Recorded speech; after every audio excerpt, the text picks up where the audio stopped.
I think Ryan second. And then, What are your shares like mind warfare? I don't think we against have us? anybody else. Well, the chief is here. I'll report and move on. My car's ready. Oh, no, do you want to do it? Yeah, I'll go ask. That's probably, yeah. Can't get it off. We put him on the spot. I guess we'll just behave. He probably wouldn't mind. I don't think he'll care. Oh, He'll have a good one. He'll do it for us. are we ready?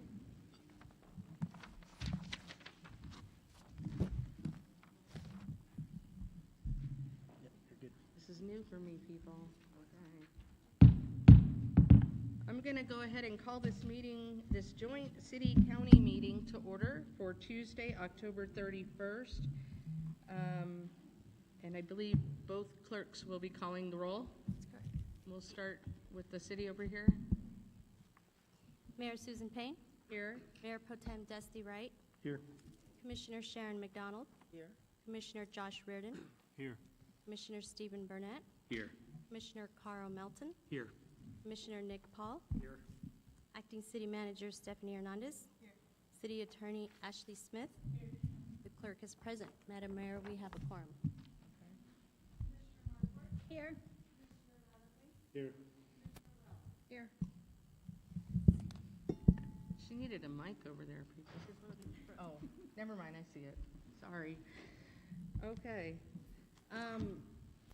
We'll go ahead and get started with the invocation and pledge, and I believe I saw Pastor Torres here.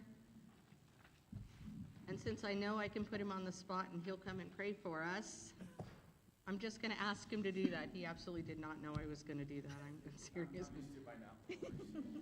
You're good. Yes. Thank you. Heavenly Father, first of all, we just thank you for today. We thank you for the gift of life. We just thank you for the gift of talent and purpose. Lord, I pray that you would just bless this meeting and that your spirit would be here, Lord. We need you more than ever, God, in this city and in this nation.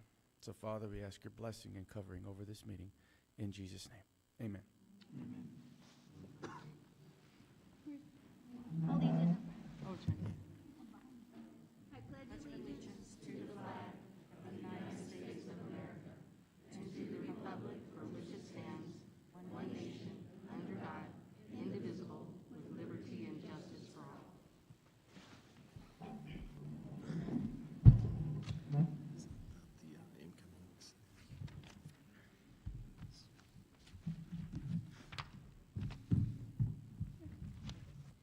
All right, we're going to start with the approval of the agenda. Do I have a motion to approve the agenda? So moved. A motion from City Commissioner Burnett. Do I have a second? I'll second it. A second from County Commissioner Barella. All those in favor, aye? Aye. All those opposed? And motion passes at 10? 10-0. And I'm going to apologize now, because we don't know what we're doing up here. But we're going to pretend. No, I'm kidding. This is the first meeting, obviously, that we have had joint with the county since, I think, 2016 is what we figured out. And so we are going to be winging it just a little bit because it is a little awkward. But I have my partner in crime over here, Chairman Mark Hort from the county. Thank you. And we look forward to a productive discussion. We're going to go ahead and start with public comment. I have one person signed up, but it's Buddy. And do you mind if we wait until we get to animal control, which is the second item? Okay, perfect.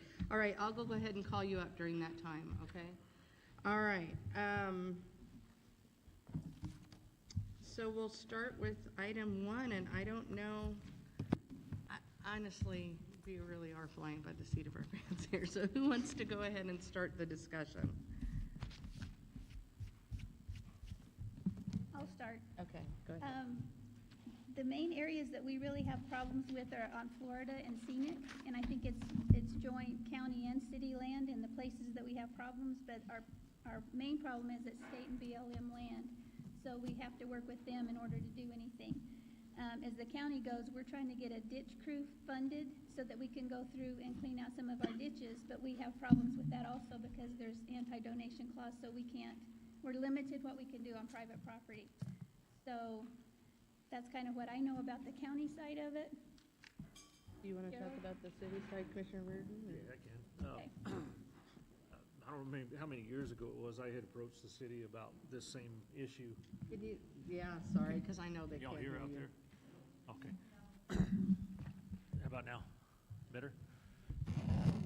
But, better? Okay. Sorry. We had talked with a property owner over there, right there on the corner, because the city has an easement that heads west, and we have one that heads south. And we had talked with the owner that actually still owns that property, maybe creating a retention or detention pond right there on the corner, and then releasing it to the west and to the south.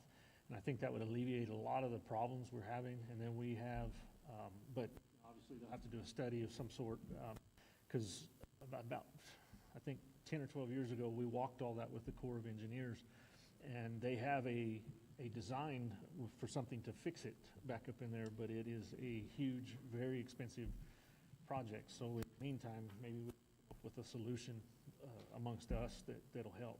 And we're already working on, if I'm not mistaken, the redesign of all the culverts that go to the south, going down, starting there at Canal and then working our way back to Scenic. So but this is an ongoing problem every time we get a good heavy rain. It was the first time I've ever seen it in my life. I've been here my whole life, where it rained up in the canyon and it flooded us out, and it didn't even rain down here. Yeah. It was Yeah, about a that year was ago, I something. think it Yeah, was. yeah, I went out there and toured that area, and it went all the way almost in people's homes, and just the mud. The It was mud and really bad. debris, yeah. So, you know, So we have Nancy's here if you have questions. Nancy? Where is she? Something on this? Is she here? Yeah, she's right there. Oh, there you are. Susan And Matherly wants to speak real quick. Oh, okay, yes, Commissioner Matherly, I'm sorry. One of the big key players in this is going to be the city and the county, but we have to get the BLM and the state land people involved in this also. The BLM, not just in this Florida and Scenic location, but a lot of the other locations, they're not maintaining their ditches. There's been a lot of dumping up on the BLM property and stuff like that are plugging some of these ditches up. So this is going to have to go a little bit farther than this table up here. I don't want to miss anybody. I have spoke with Lord Doth, who, about some other issues from BLM flooding that's out in the county, and I know that she'd be our resource for that contact. I asked for her to be at this meeting, but obviously she didn't attend. She But didn't make it. Lord Doth is our contact with BLM. Okay. Oh, thank you, that's good to know. Okay. So Nancy Beschler is our, ooh, I want to say it right. Can you Public just Works Direct- introduce yourself and your title, My name's please? Nancy Beschler. I'm the Public Works Director for the city. Okay. Other Yep, questions? do You want me to give Well, a- I just, maybe you can update us on, because I know that ultimately, we would like to do that whole north side, but financially, that's obviously not. Right. And of course, there's the whole Corps of Engineers thing and trying to coordinate with them. But I do think, I thought I remember that at one point, we had a plan in the interim. We're working on a drainage master plan for the whole city. The report is about 80% done, and it'll be finalized in February.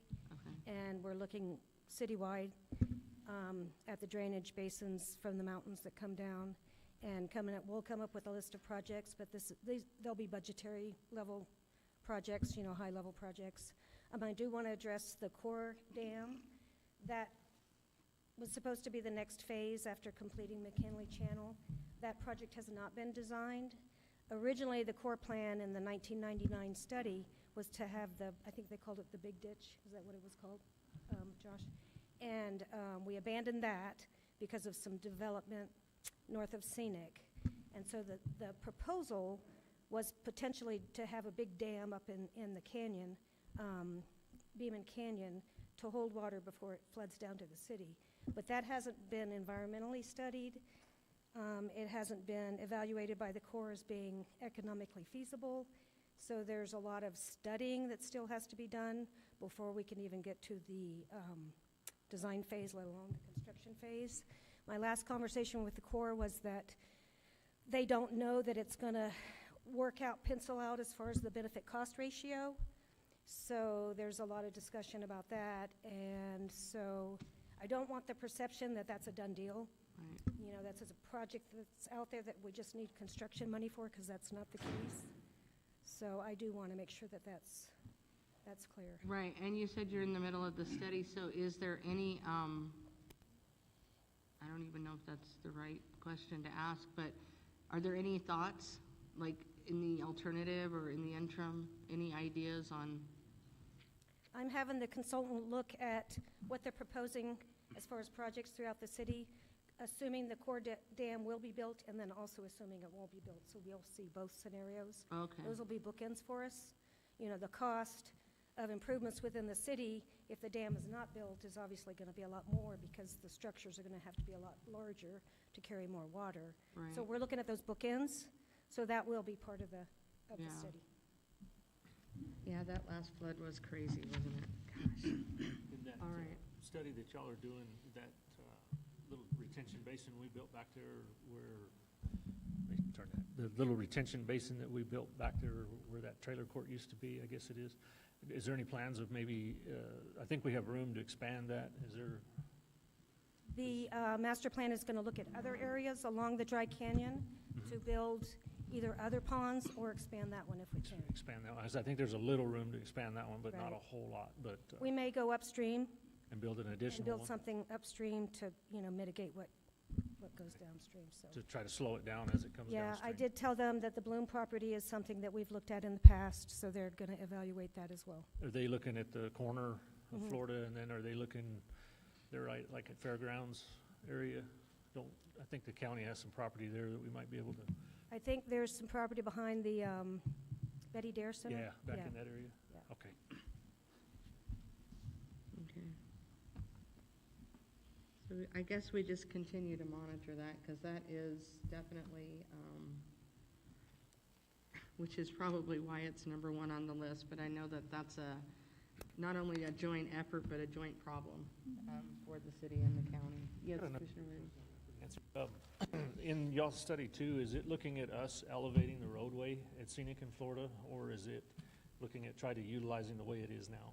We're just looking at upsizing the structures and not reconstructing the entire intersection. So I just mean, that's getting- the ultimate goal, but that would be Okay.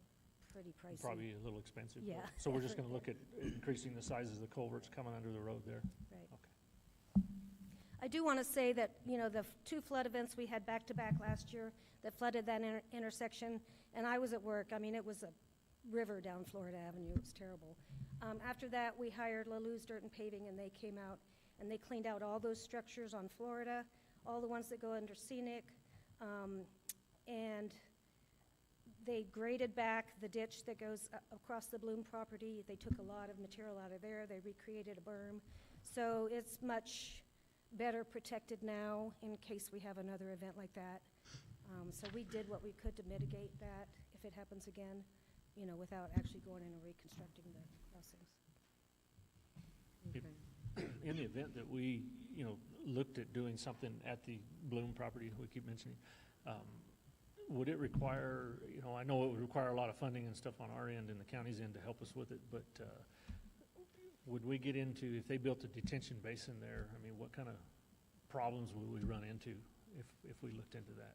Because we'd essentially be having to dig that down right there quite a bit. Well, we would want to make sure that the capacity doesn't get us into where we have to go to the Dam Safety Bureau, so we would want to keep it, you know, below that threshold of capacity.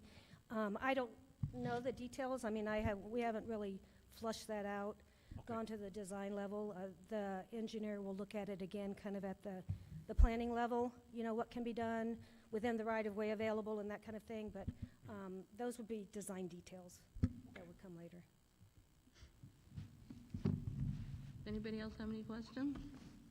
Commissioner Merrill, no? No? All right. Thank you. Thanks.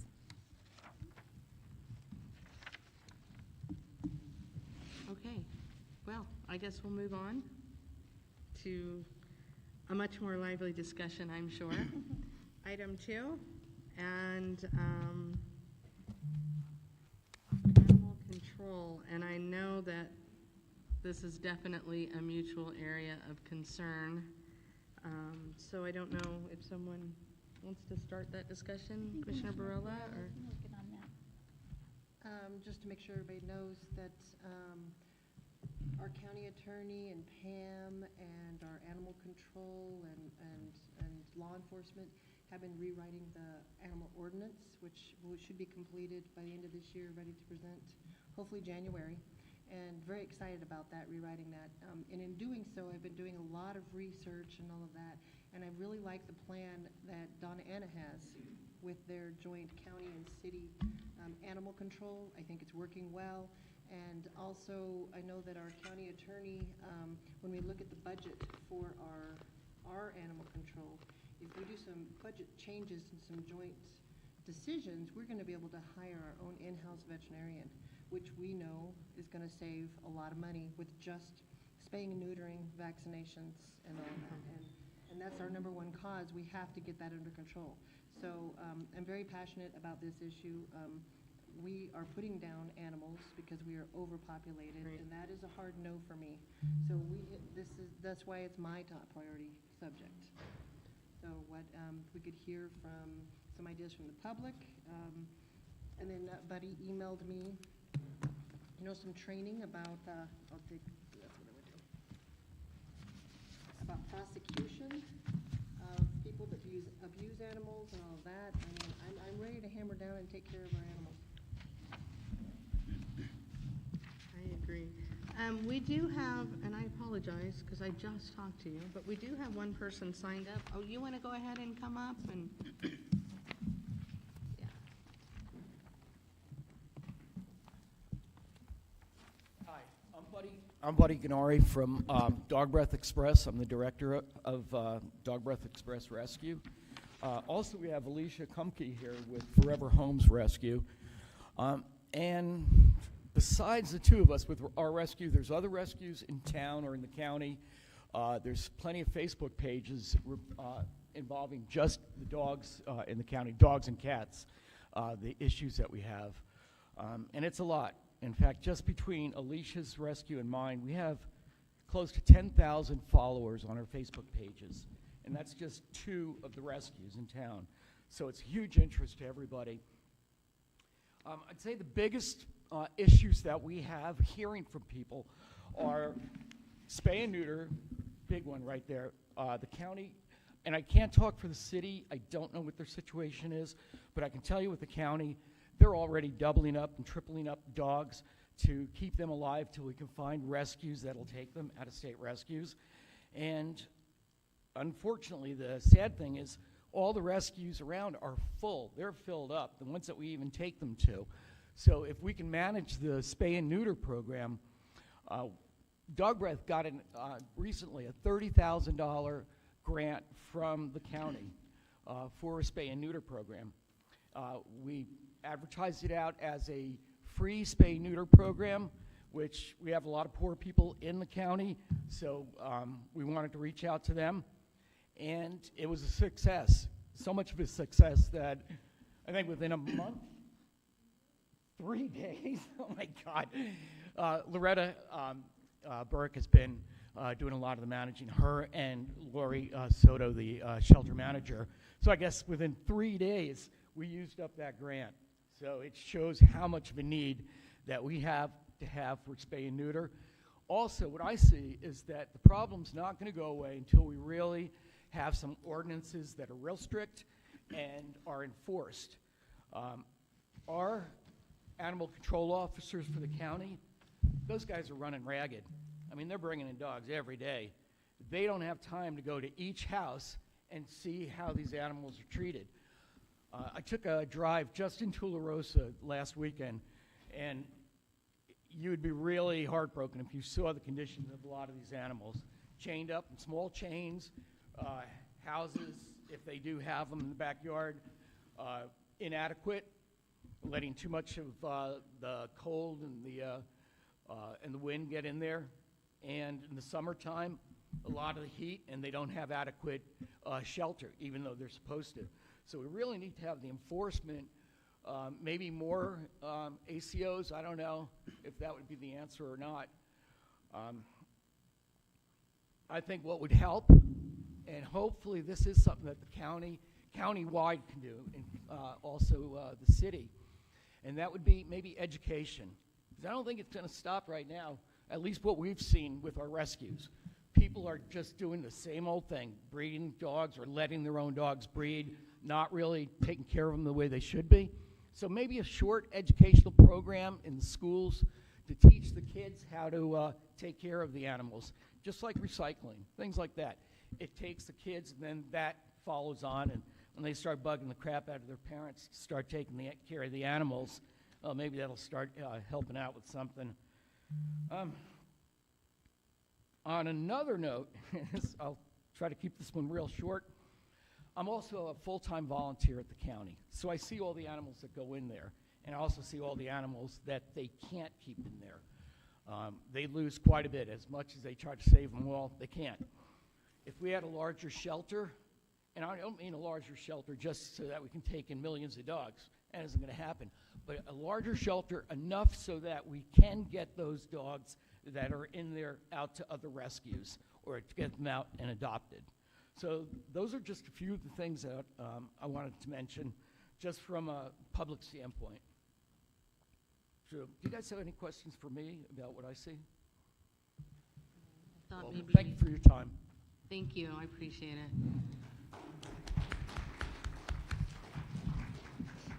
The older I get, the more I want to rescue all of them, but my husband would kill me, so it's not happening. But I do understand everybody's concern about them because I feel the same way. Anyway, okay. Yes, go ahead. Buddy, I want to let you know that our very own county manager, Pam, is putting together an educational program right now that I believe is going to be presentable for schools. Yes, this is part of my capstone project for the Certified Public Manager Program, and we have to invest 100 hours in a project that is dear to us and benefits the community. I, of course, am an animal lover, and so my project is to put in place a spay and neuter education program in the county, which includes posters, brochures, attending community events, public outreach, going to the schools, educating the children on it, working with veterinarians to promote not only the education program, but any spay and neuter program that we have in place.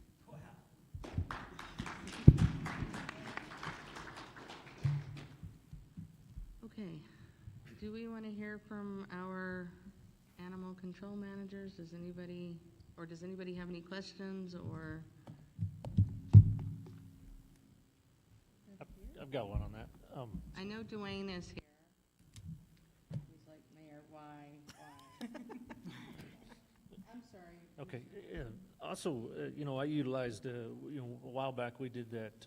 I think we did some funding for Kitty City out there with that spay and neuter, the catch and release program.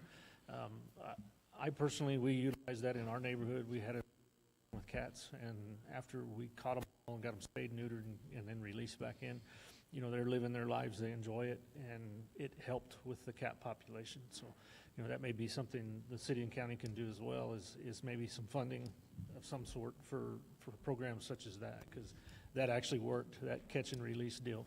I'm not sure what we're funding for it now, but I think that was 2 or 3 years ago we gave that funding to them. So I can't remember her name.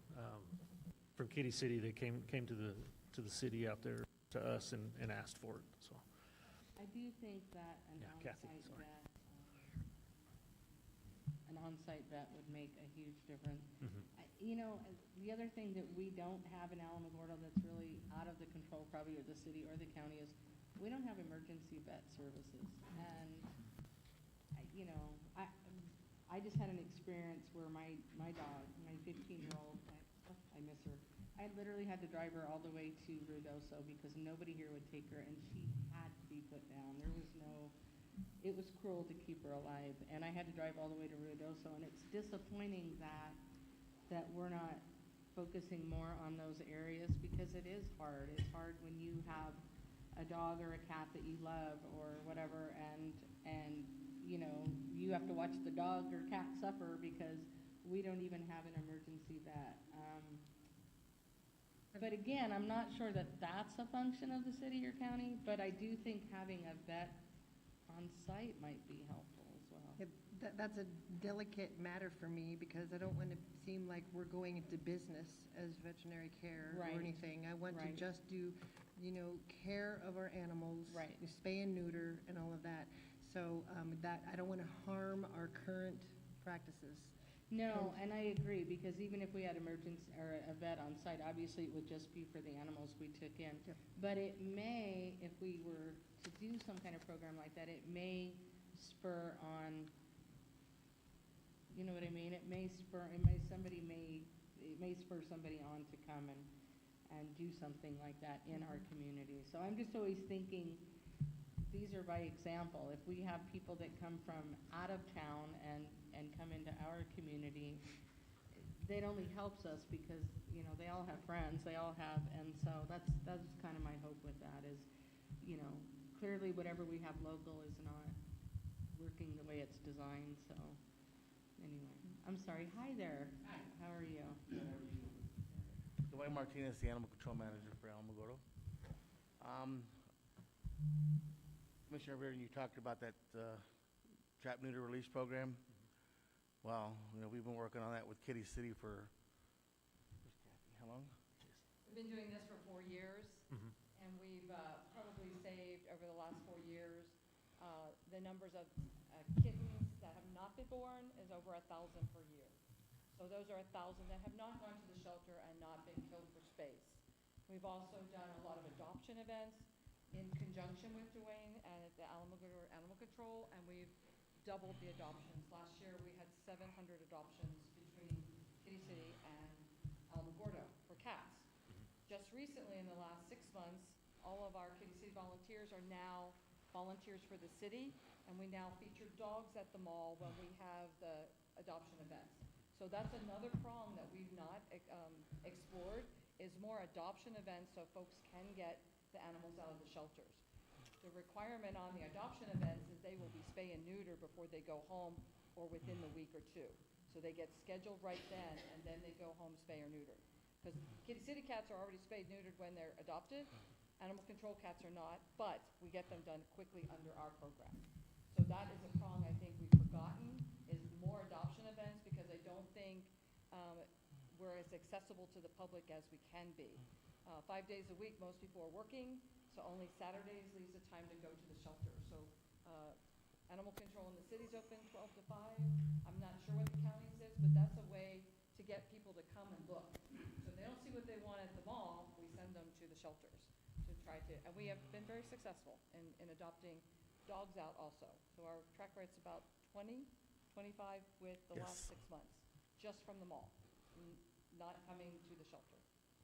But yes, that was the return to field that we did, and it's been very, very successful. Are you guys currently you're still doing that program? Yes, Okay. we're still doing that program, work very closely with animal control. We'd love to start doing it at the county, but we need to do some more fundraising, get a grant, because it does cost money.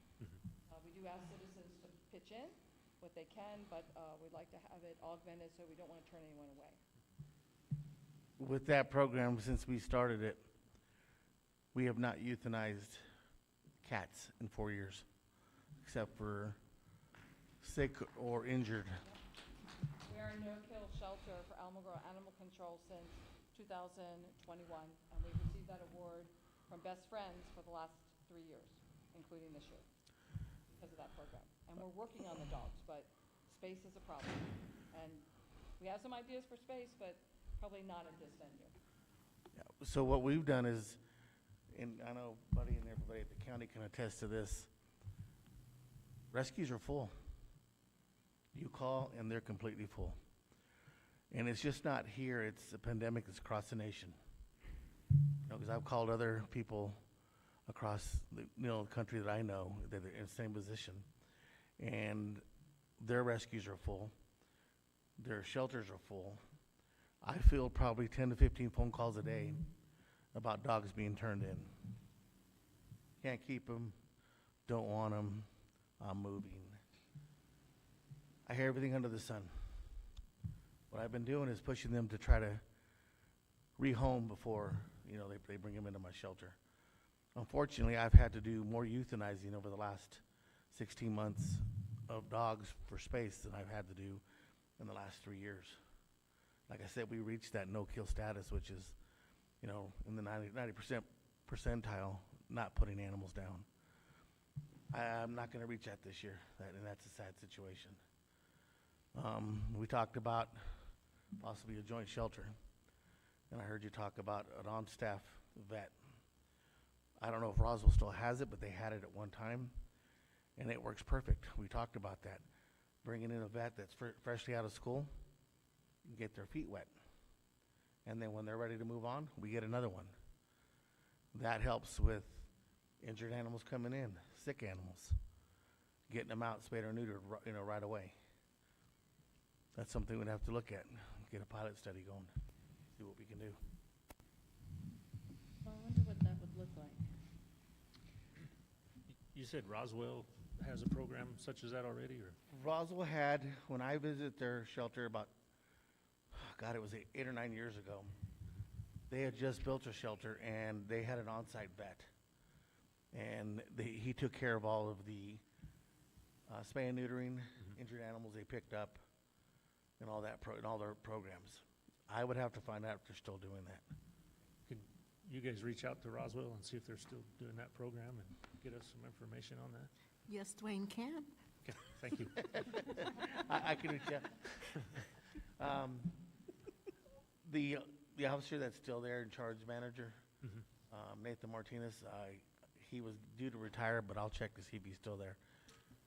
And talk to other staff there. In the event that the city and county tried to combine their shelters, right now, ours is overrun, theirs is overrun with animals. How large of a facility would we need to combine both of those and still have available space? How large? Yeah. Large. I don't know what the county has. I see what we have over there, and ours is kind of, we're limited on what we can do at the area we have. But, how large of a facility would you guys potentially We need? could look at the average of what we bring in and what they bring in, because I know they bring in the county, especially from Chaparral, they bring in a lot. That's one of their hot spots. I hear about the stories they have, all the time about hoarding case, and there's 40 dogs they had to bring into their shelter. They've had to utilize the fairgrounds a couple of times just because they had to bring in so many dogs. So, again, a pilot study to see how that would work, reach out to other people. Other communities, see what sizes they have, what they're Yes, sir. doing. Like I say, our animal control we have right now, I think we can't expand our building. We really don't have the room over there. We're locked up unless it's going. And I think there's a big old hill of dirt back there behind us. Yeah, that's part of the, obviously I don't know it if would- it's part of the reservoir or what it is. In the event that we decided to do something like that, we'd have to move the location. And I'm not sure what Otero County has out there to expand to the east on theirs. But, it's worth a discussion to talk about it. I think it is too. And- I think I could envision something like that, and at least sharing services, it doesn't. And if we did because there's definitely a need for both, right? You've got. If we did the vet like they're talking to, where they just service the animals that come in and aren't available to the general public, that would alleviate Commissioner Barella's concerns about competing with existing vets. But then it would also, they could perform the spay and neuter on all those animals. And like I say, that program that Ms. Denton and them set up, it works, the catch and release. So, maybe that's the answer, is just to continue. Yeah, I think sharing services is the answer. I don't know. If we combine them, I'm not even sure that I don't even think that that's the right word. We need city, we need county, but I think that I could see I could envision a facility where we're sharing, does that make sense? Where we're sharing services, and it would be a cost savings to both of us, because obviously it's gonna be additional cost either way, but ultimately it would be a cost savings to the city and the county if we could share, you know, veterinarian services and even work mutually, you know, with our officers and because I know right now if you're in the county, let me put it this way, not everybody realizes that, you know, if you live in the city and you drive towards the county and you see a stray dog or something and you live in the city, your first inclination is to call the city animal control. And then what do you tell them? I can't go out there because it's county, right? And so, Yes.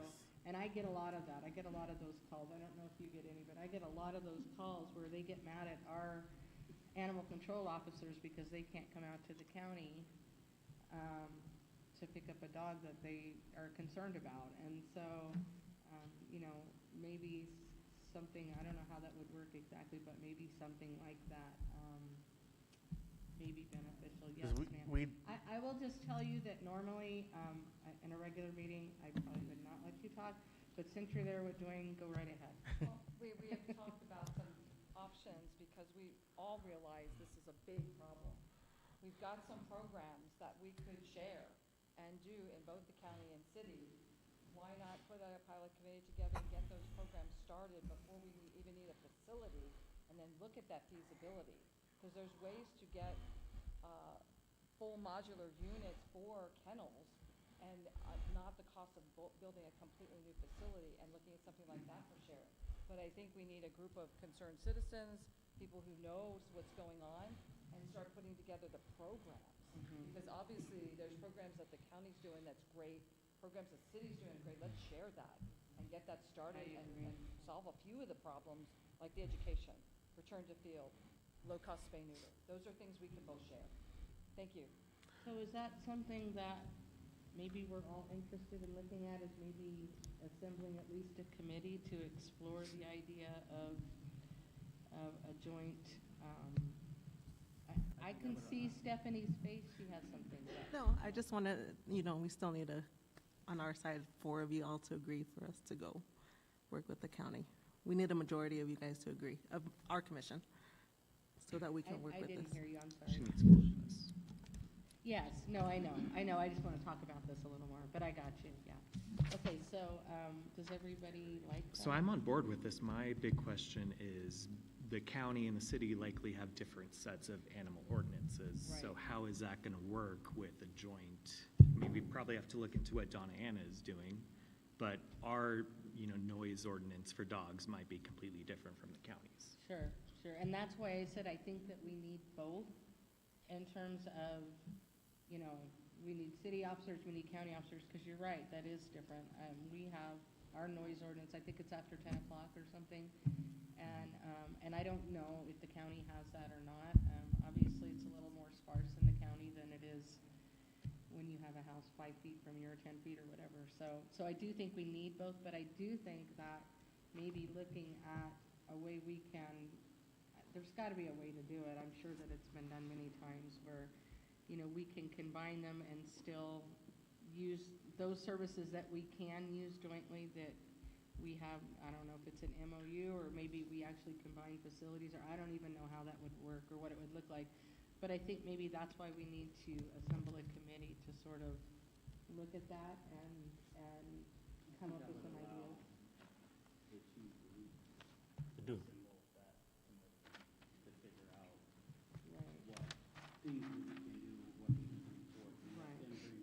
We would just need at least one county and one city representative to be part of that, but, We work hand in hand with the county officers all the time. say that again? We work hand in hand with them, the county officers all the time. Yeah, and I think that would be a great place to start, is have you both involved, the city and the county animal control managers, of course, involved in that as well, because. I would envision a shelter, combined, but I would say leave the officers running for the city and the county officers running for the county. Yeah, I absolutely think that's gonna have to happen, because as you said, our ordinances are different, and, I don't know, do you guys have a noise ordinance in the county? Do you have, I don't even know. They would need to stay. I'm just thinking if you don't and you impose ours, they're not gonna be happy. They would need to stay different just because of the differences, which you kind of pointed out, between the city and the county.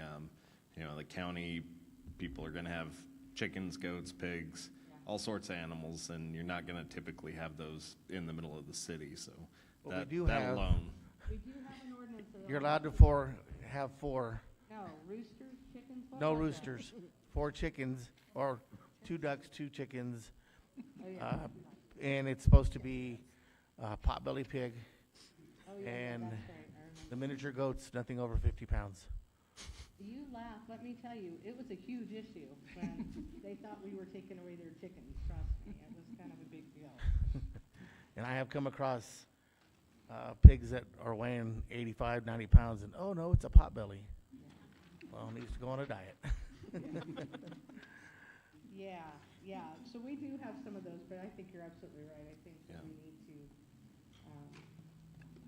be mindful of the fact that our ordinances are not gonna match, which is why we still need city officers and county officers. But I still think we could have a facility that would house everything, including a vet, because I really like that idea. And I think the things that we can align is spay neutering, the Yes. shots, Yes. and prosecution for abuse. That's Yes. something that we can align on and try and fix and write together. Yeah. And that is why Buddy gave me this right here. So, and this is Tuesday at short notice, but I would certainly like somebody from the city and the county to attend this meeting in Albuquerque on Tuesday. All right, so do we want to make a motion to? We got the county. Did you say yes or no? The county. Oh. County shelter manager. What I'm seeing on this, I think it could work, having a combined system. What we do right now, ours is separated out. We have the law enforcement side, and I think that would solve the problem. We would keep ours under the law enforcement side. You'd keep yours under the city with the, police department, and then your shelter is what's going to be the combined.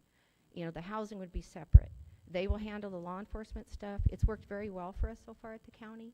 And so that way they would bring them, we would have the vet, we would have the stuff. It's kind of like when they bring them over to the, to the county jail. And so it's separated out. We're the jail, they're the law enforcement. We don't ticket when they come to the counter. We don't do any of that like they do at animal control. I think if we have like we do now at the county, it's worked very well. We could combine the shelter under the two and then keep our law enforcement separate. And like I said, because they're actually, I've done the animal control on both sides. They're two totally different situations when you really get into it.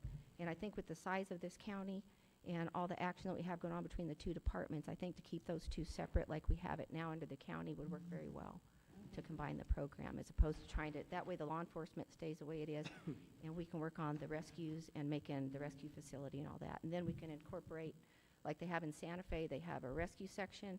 They have, we used to do the euthanasia training up there. They have the rescue section, they have their animal control, and then they have their vet side. You have almost three. They've got a huge, facility that was donated, that they have the animals out there playing and all that. But it's nice to keep, I think, after being separated out from being on the street, it gets very difficult. City, I wouldn't want to be in their position. You're on both. It's hard when you've got to do the euthanizing and taking care of the shelter, and you're bringing these guys in. With them, it limits them to the law enforcement, kind of the police officers. They've done their job. They turn them over to us, and then we'll go from there, and we can work directly with the rescues. So it's just a suggestion, but I think it would work. Ma'am, can you please state your name for the record? Lori Davidson? Thank you. And I guess we just will come to a consensus today. I apologize. I told you I'm flying by the seat of my pants, people. I don't know what I'm doing over here. All right. So, yes.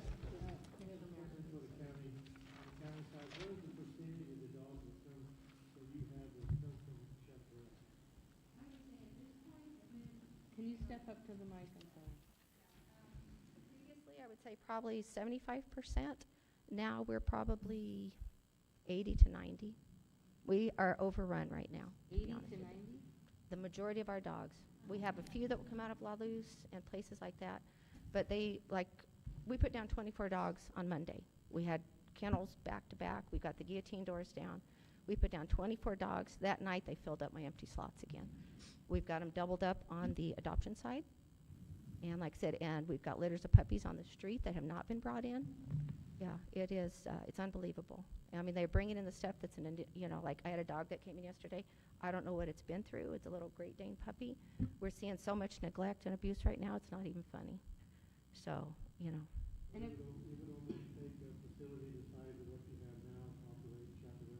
if we put a facility like we have now for the county down in Chaparral, we could use it as a holding facility, and that would take some of the pressure off, most definitely, and then they could move from there after they've cleared their 3 days, because that's a lot of our problem, I think. We get the animals, a lot of the people can't get past the border checkpoint. They don't know to come up here. I mean, I have some great dogs that come through there. It's really amazing, some of the ones that don't get reclaimed, and I think they just don't know to come up here.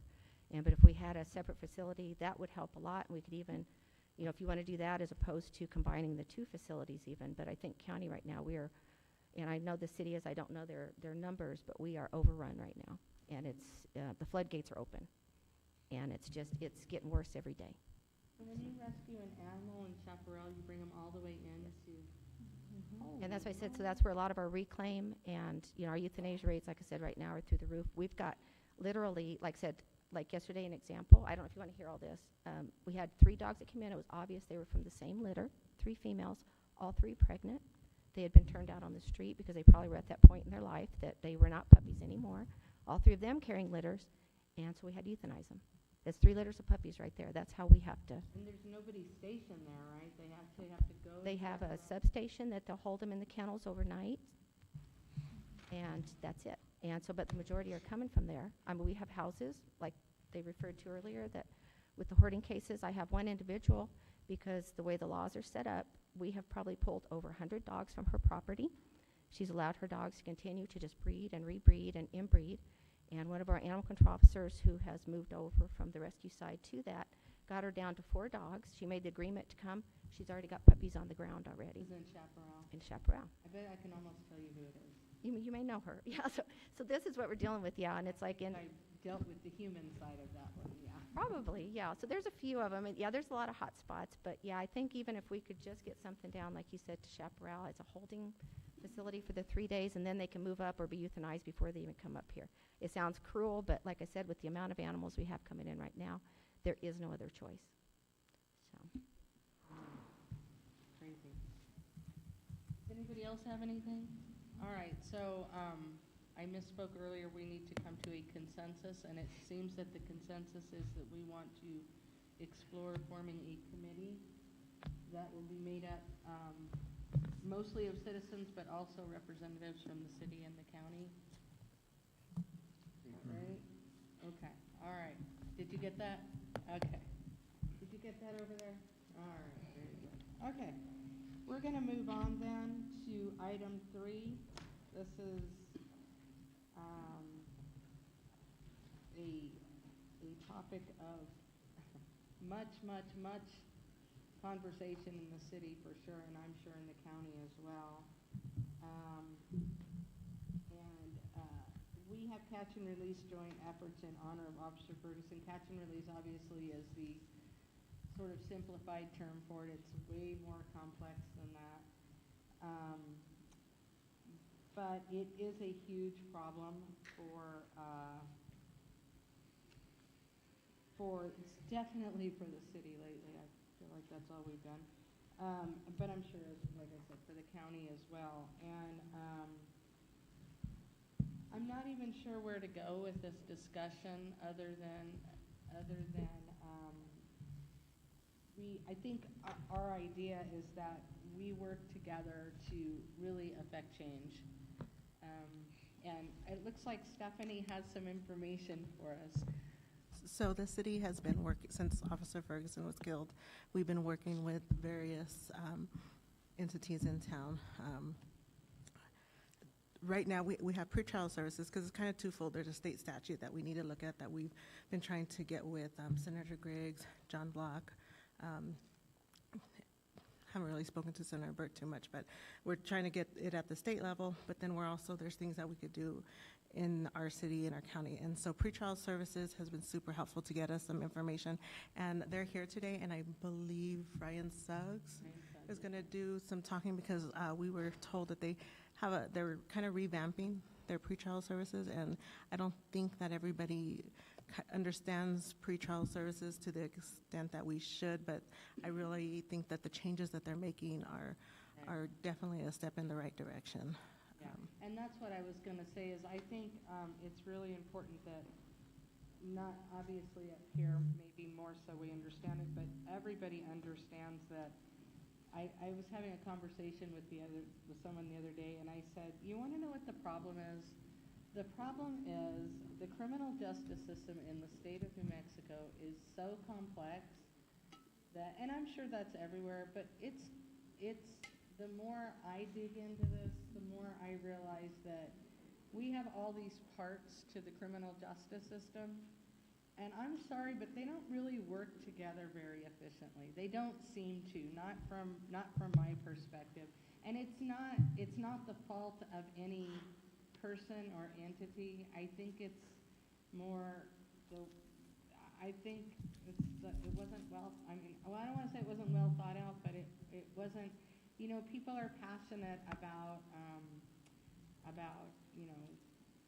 constitutional rights and that kind of thing, but, and I am too, don't get me wrong, I am all about our constitutional rights, whether it is something I like or not. I still think that it's there for a reason. However, what I will say is it just seems to me it's almost to the point where criminals have more rights than the average citizen, and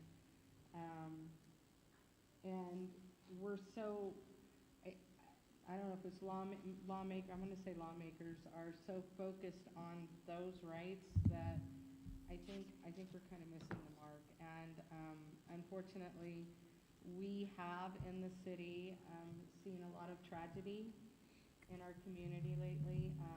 Obviously, you had an incident in the county. I said, you can't make this up. This is just crazy what is going on. And as I look at it, because obviously I get a lot of phone calls about this, and a lot of it's your fault stuff. And but as I look at it, I don't know on any of the incidents that have happened in this I'll just say the city lately. I'm not sure what we could have done different to prevent that. I don't think, it's such a heart issue. It really is. It's not a, I do think that perhaps Officer Ferguson's, and it's not like I haven't said this publicly before, but perhaps Officer Ferguson's death could have been avoided. It could have, possibly, but that's another discussion for another day. But I do think that it's important that we talk about this and figure out how we, as a community, really the city and the county, we make up the community. And I think it's important that we talk about this and figure out what we can do to work together to affect some real change, because as it is right now, as it's set up, it just seems to favor, I'm not a police officer, but honestly, to me, it just seems to favor criminals more than it does law-abiding citizens. And I get due process and I get all that stuff, but I think we're going a little overboard, and the rest of us are sort of paying the price for that, so to speak. So, yes, go right ahead, please. I'd like to propose, if it's possible, that we do a joint letter between the county and the city and send it directly to the governor when she was here for Officer Ferguson's funeral, and at least put that forward to get the ball rolling. And then we need to get with our elected officials in Santa Fe and really start pushing some laws to change these laws to get them back to some sanity. Yeah. Because we need to protect our citizens, we need to protect our law enforcement, and the laws that are being written now are being written by lawyers that help them in their private practice. We've got too many laws that are going up there, and that's exactly what they do. It lines their pockets, and we need to change that. So I would like to start by a letter, a joint letter between the county and a total unification and tell her, we're not gonna put up with this in our community, and you need to do something to fix it. And I mean, if she cared, I mean, she came down here for the funeral and seemed to wanna do that, and at that time, she said that she wanted to work on changing this. And if a letter to remind her of what she said when she was here helps get the ball rolling, then I'm definitely all for that, so I would No. like to do that. I agree. Our city has been doing resolutions like, I guess, once every month, once every 5 weeks or so, to make sure we keep that in the forefront. And I think that it would even have more teeth or be more powerful if we did it as a joint. Madam Mayor, Yes. I wanted to mention, because I know Lori Black is here, and I thought I saw Jarrett, but I'm not sure if he's here. They're going up to Santa Fe, and we're looking at how we can help with some of that effort. We can't lobby, obviously, we're government, but how we can work with them to try and, they're going to have a table, I believe. Lori, do you want to talk about how you guys are going up there? I'm sorry to put you on the spot. I am here representing the Center of Commerce at this moment. We are putting together a roundtable in Santa Fe during the session, and we are going to try to meet with our law enforcement or our lawmakers and just kind of give them some of the things that are concerning to us and affecting Otero County. We feel that our presence up there is needed, and when we go up there and want money or we want change, we think Otero County needs to be represented there. So we're inviting business members to come with us, and we're going to have a big 2-day event up there, and you can get more information by going through the Center of Commerce on that. But this is one of the issues we want to address as well. Thank you. I do have that on my calendar, so yeah, I will be there. Yeah, and I think that the more of us that can go, I think the better off it is. I feel like sometimes we're like the forgotten children down here in Otero County, and we're not. We're actually a very strong community and full of passionate people that want to see change, and I think sometimes we just don't know how to start that conversation. So thank you for that. I think that's a great start. And then also there is one, I just want to make sure that the community is aware of this. If you have a pen, write this name down. It's Senator Cervantes, and he is the chair of the Senate Judiciary Committee, and apparently he's forgotten how to return emails and phone calls. So I guess they don't teach you that when you become a senator. I don't know. So he has decided that not responding is his way of saying, I didn't know. I don't know. I know I'm being a little facetious right now, but super disappointed that he has not responded to us in light of the fact that we did lose an officer. But he is the one that is my understanding from several lawmakers in Santa Fe that he is the one that is holding up the discussion about really, I guess he would, I don't even know if I'm saying this right, but really overturning this constitutional amendment. And he is the one that's holding this up because he doesn't want to talk about it. He's one of those lawyers that you're talking about. He's an attorney, I know. Yes. And so, if our public is so inclined, just type in New Mexico State Senate and Cervantes. I'm sure his name will come up, and you can probably just click on his email and send him an email and let him know how disappointed you are that he's not wanting to work with us on that, because I think it's important. Does anybody have anything they want to add? Yes, Commissioner. I do. While joining our efforts and going up there and changing law and all that, I'm 100% behind lobbying. But as locally bringing it down here and what we can do, I think we need to make sure that we're addressing our mentally ill and our substance abuse down here. That we can. That's something we can do immediately. So I think, yes, let's send a letter. Let's activate. But what can we do here is later on the agenda. Yes. Let's work on that. Yes. No. There's a reason why that one's last, because it's going to be a discussion for sure. Yes.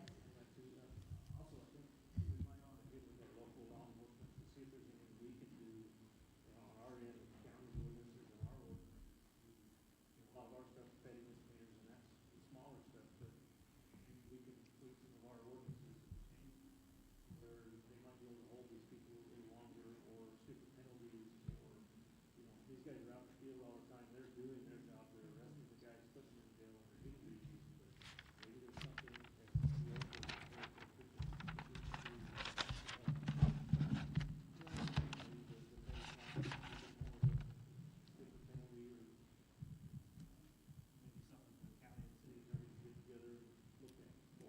And I know we have discussed some ordinance changes, with the chief, we had a meeting the other day. And I think part of that is, and is Ryan still here? Is he here? Hey there, in the very back. Do you want to add anything to this, or come on down? You are the next, no, I'm just kidding. I'm kidding. Ryan Suggs, attorney for the Chilliwack Judicial District Courts.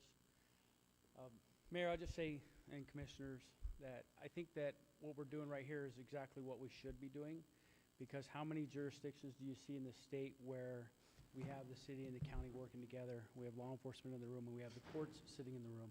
I don't know that I've ever seen it happen. I would just point out that of our law enforcement partners in the room, I think, and coming from that background, I have a unique background. Almost 30 years in the criminal justice system, 21 in law enforcement, 5.5 as your judge. If I thought that, and I'm sure Chief Kuhn-Harrell feels the same way, I don't want to speak for him, but if I thought that we were spinning our wheels, if I thought that it was catch and release, and I thought if we weren't doing any good as a community or as officers, I wouldn't be doing the job that I'm doing today. I would be hunting today. Guarantee that's what I'd be doing. I wouldn't put up with this. I wouldn't be asking for a beating every single day. But we do a good job. We are affecting positive change. I think that's why we love Otero County and Lincoln County, or these counties, so much, because we care about what happens in our community. The same can't be said throughout the rest of the state. So I just want to point that out. Pretrial services, the court does take this seriously. You're not going to have the court stand up here or the judges stand up here and defend themselves. Can you start with just a quick synopsis of what pretrial Sure. services is? Because not everybody might understand. So it's easier to say what pretrial services is not. Okay, it's not a supervision program like probation, where those are post-adjudication, those are post-trial individuals. They don't have probation officers or adult probation officers running out in the field and tracking these individuals down. Those individuals have arrest powers. This is not that.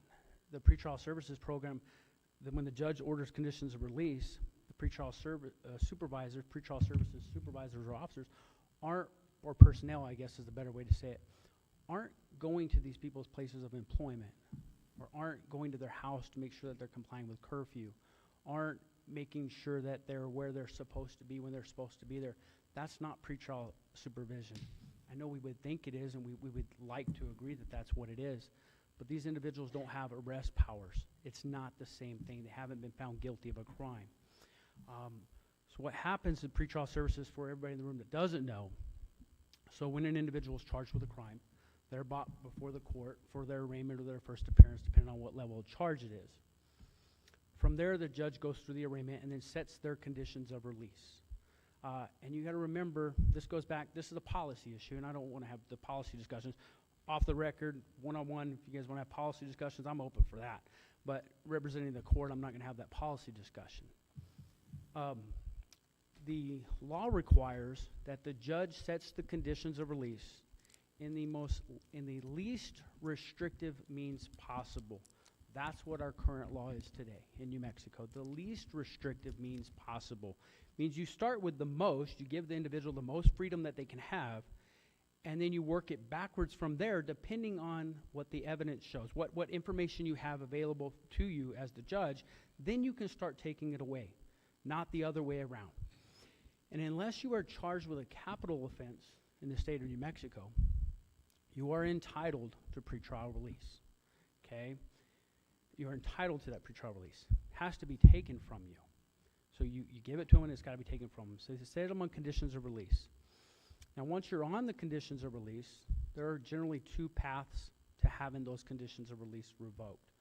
Well, one can come concurrently with the first appearance in the arraignment, which is what we've talked about it. Some of us have talked about it, which is that 5409. We hear the 409 motion.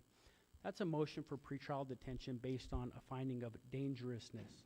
That's completely different than someone not appearing in court, someone having been on conditions of release and then having violated those conditions of release. This is that there is evidence in the record that can be brought before the court, presented to the judge in a hearing on the record, and evidence, and the standard is clear and convincing, that the judge finds, based on the evidence and testimony presented to the judge, that there are no conditions of release. Okay, none. No conditions of release. One, let me back up. First, that this person is a danger to the community, an identified person in the community, that this person is a danger. That has to be based on the evidence presented to the judge, not just an accusation, not a rumor, based on the evidence presented to the judge. They can identify this person as a danger. Once you can check that box, then you go to the second box. And the second box is that, even so, that there are no conditions of release, not one condition of release or combination thereof, that could reasonably assure the safety of the community. So even though you find them a danger, you got to start checking the boxes to make sure, well, why won't this work? Why won't this work? Why won't this work? I know it seems like a hassle. That's under the 549. That's holding somebody without bail. They can't even get out. The other route is a revocation of the conditions of release set by the judge. So the judge goes through the process. You got to remember that a failure to appear in court, this is what we call the 5403 or the 403 hearing. This is where they're not going to get out initially because they have failed to appear in court before, they have had previous violations of conditions of release, or they have some prior charges pending. So there needs to be some added conditions of release there. The purpose of the 403 is it has an eye towards release, but maybe putting in a secure bond, making them pay some amount of money to assure their appearance in court. And this is what's key. I'm not going to say whether I like it or dislike it. That's a conversation for another day. But even if a judge puts a bond on somebody, that bond has to be reasonable, has to be a bond that the person can afford. Okay? If you put a $100,000 bond on somebody who works minimum wage, reasonably they can't afford the bond, it becomes a de facto no bond, therefore it can't be upheld. So under the 403, we're looking at prior failure to appears. Maybe they have some. That would justify a secure bond, okay, setting a secure bond. And even when you set a secure bond, I'm glad we have an opportunity to talk about this because I find this stuff fascinating, but the general public doesn't really understand these things. Even when you get to the point where you set a secure bond, you got to start at the least restrictive secure bond first, which is a 10%. So $1,500, 10%, so it's $150. We start there. It's not really even the $1,500, it's the 10% of the $1,500. And then we go to the surety bond, which means you got to go through a bondsman and post the 10% over there and get a bondsman involved. And then you go to the property bond, which is rarely ever even used. That's for the failure to appear. Then you look at ensuring the safety of somebody. Maybe you have a victim in the crime. Maybe it's of course you have a victim. I'm saying a bona fide victim. Maybe you have a bona fide victim in this crime. Then we got to assure the safety of that victim. Under our current laws in the state of New Mexico, that's where the conditions of release come into play. Okay, those are the conditions, not the money. Case law in New Mexico is very clear that the money doesn't ensure the safety of anybody. Money's not going to keep anybody safe. That's what the laws say. It's the conditions of release that are designed to keep somebody safe. You can't go within 100 or 1,000 yards of this. You can't go to this area. You have to stay inside your house. You got to be you're on a curfew. You got to maintain employment. You can't drink alcohol. You can't do drugs. Those are the things that our laws say ensure somebody's safety. And I know what everybody in the room is thinking right now because I often thought the same thing when I sat there and I did that myself. Well, how do I know they're not going to do these things? I don't. And only there are a few things that keep judges awake late at night. Setting conditions of release on people is one of those things. Because you'll set them and then you go home and you're like, I don't know. I hope for the best, but it is what it is. And maybe hopefully I did what I was supposed to do. Hopefully the judge does what they're supposed to do. And hopefully things work out. But it's very stressful. It is. As for the changes, Mayor Payne and commissioners, the court is not here or ever will be. It's not the place to stand in your way of lobbying the legislators. And I think that those conversations are good. not going to take a position on which side of the fence that I'd want to be on that one, other than the conversation. Maybe it's appropriate that if you want to have those conversations, that it does take place with the legislators, and that's where the change occurs at. Whether you're successful or not, that's a whole different conversation. But anyway, with that, any questions? What do you think needs to be changed? Golly, I knew you were going to put me on the harder one. Right now, in the Commissioner Marquardt, standing to you for you today, talking in the role that I'm talking in, which is representing the courts. The court and the judges will follow the law, and that is what's done each and every day. And granted, there are differences of opinion, and that's the purposes of the appeal process. There's different opinions. Some people agree or disagree with a decision and the outcome, and that's what we have those checks and balances for. The courts are going to follow what the law says. If the law were to change, the courts are going to follow the new law. If the law is not to change, then the courts will continue to under the same process that we have today and have had in place since, 2016 when the amendment was voted on, 2017? So I hope that answers your question. On a personal night after this meeting, you want to talk, let's talk. And that, just to clarify, I think we call it catch and release, but that's really what we're talking about. We're talking about the ability of people to set bond and the whole, I'm not, I used to be like, well, okay, if they can't afford it, you're right, they have the right to be able to get out or whatever, but I'm not feeling so warm and fuzzy about that anymore. If I look at our police logs, for example,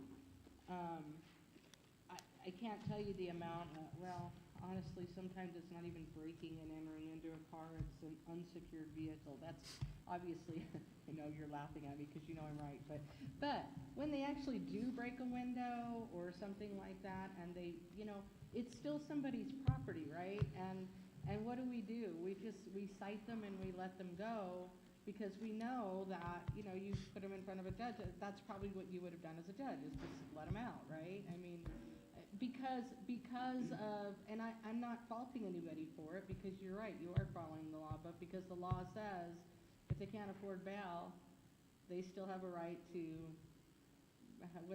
whatever, right? I don't feel so warm and fuzzy about that anymore. I'm like, if you're going around breaking out people's windows, maybe you deserve to sit in jail for a while.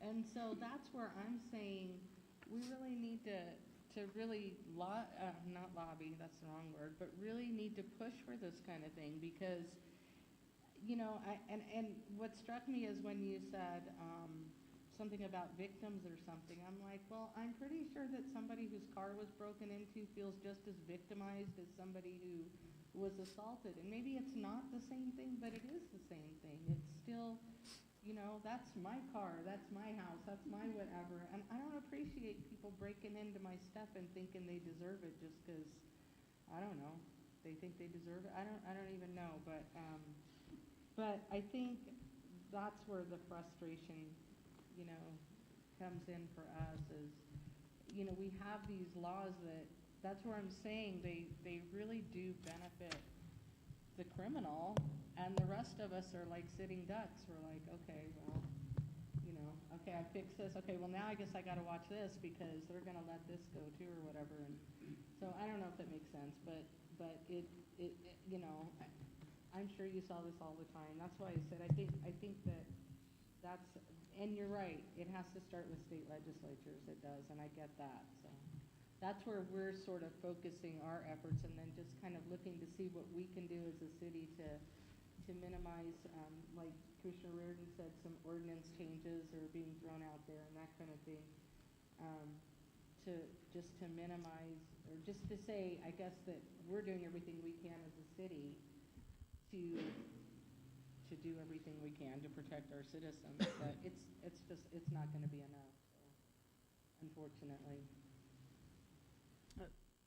Mayor Payne and Commissioners, if I could just comment briefly on a couple of things, was that, again, I have a unique perspective. The other judges aren't going to come before you, especially at this podium, and talk, because they're governed by a whole separate set of rules. And judges are, speaking from experience, they're the easiest people we have to attack. They are the easiest people to attack because they can't defend themselves for the most part. For the most part, it's very hard for a judge to get up and stand up and speak publicly without violating any rule and to defend an action. It's very difficult. So I just wanted to point that out.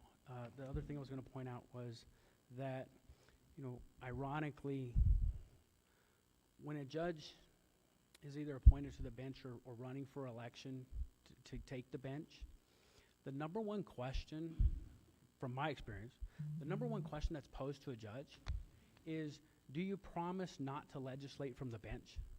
That's the number one question posed. Do you promise that you won't legislate from the bench and only follow what the law says? Yes, yes, yes.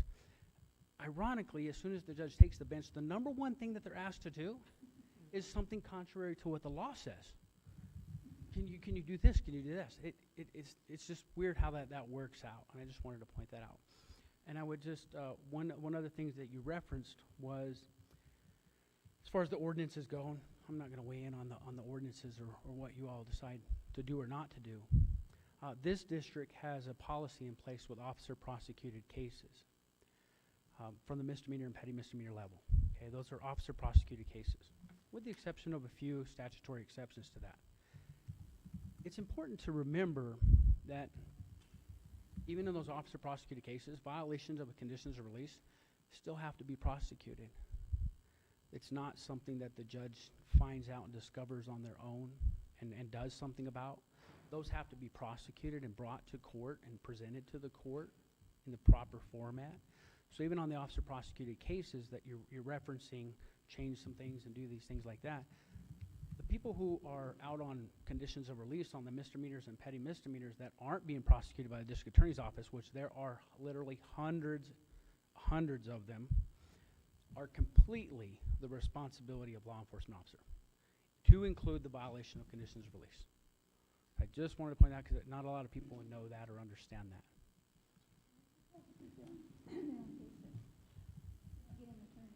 Yeah, no, I get that.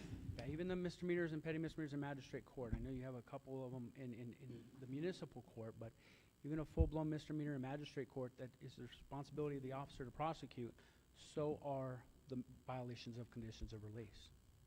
And this is where I say the whole criminal justice system is so complex that people just don't realize, I mean, I'm sure we've all seen the comments, the house next door was broken into or something, and they didn't do anything. They just let the guy go, and I'm like, oh, come on. You guys really believe that just happened? Do you honestly believe, and what they think they see is that they just let them go, they didn't cite them, they don't have to go back, but that's not really what happened. But I can understand from a public's perspective why they think that. I don't know. Maybe I'm too I've dealt with that defensive. too. I just get tired of all these officers getting beat up on, and I'm like, it's not even really their fault. They're doing the best they can. I've experienced that criticism as well. You can never do anything right. So, well, like I said, if I thought that we were fighting a losing battle or spinning our wheels or going in circles, I wouldn't be standing before you today doing what I do now. The last thing, if there's no other questions, of course there are, I'd be happy to answer, but we are in the process of revamping pretrial services, and it's not in relation to this incident. It's not. The pretrial services program in the state of New Mexico has been undergoing a change for probably at least the last year and a half that I know of. So that's currently being revamped here in the 12th Judicial District. It's going to have some more requirements to meet. Donnell Bryant, who's sitting in the back there in the beautiful, I think it's like, where's Waldo, but a different color shirt. You can't miss them. Donnell Bryant, probably the best person we can find to run our program, is going to head that up, is going to supervise it for us. And Audrey Hikari with our court executive officers here, so if there's any questions for them, I'm sure they'd be happy to talk to you. But that is, he's done a lot of work with our pretrial services program. It's going to put more, there's going to be more eyes on the ball if you want, and more people communicating directly and quickly to the judge. But it still requires that other part to it, where in order for Donnell to talk to the judges and communicate, somebody first has to talk to Donnell, which is the prosecution side. So, Madam Mayor.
Thank you. I know after Officer Ferguson died, I did encourage everybody to send an email to your legislators. I did get a lot of phone calls, just for some guidance on how to do that. So I know that people are very interested in that, and I think it's a very quick but really effective way to send a message to Santa Fe, because I do recognize that that's where it needs to start, and that's what I tell people. It's not, we can't change it here. That's not really within our purview. All we can do is keep the conversation going. Yes, Ashley. Madam Mayor, Commissioners, I was just going to say one of the things that I'm working on from my office is we're going to try to limit officer prosecuted cases. With the assistant city attorney position, once we get that filled, my goal is to have them take more of the officer prosecuted cases, even in magistrate court, so that will help the courts, because then they're not having the officer prosecuted cases. We, in my office, we can make sure the conditions of release were, showing up, where, when the officers know someone's violating conditions of release from our side, we can, do something. So I will say that is one of the goals that I have for the assistant city attorney position, is to have them take over those officer prosecuted cases, or as many as we can.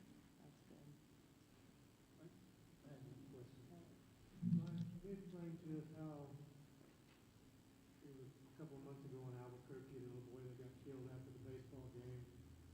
He was mistaken for a different vehicle. Three suspects. They were released to go home and stay at home until court.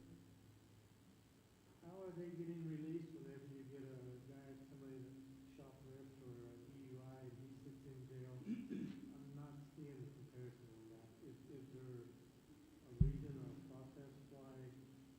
So, Commissioner Madeline, Commissioners, certainly not going to talk about a case-specific thing, but what you're really talking about is a varying level of charge.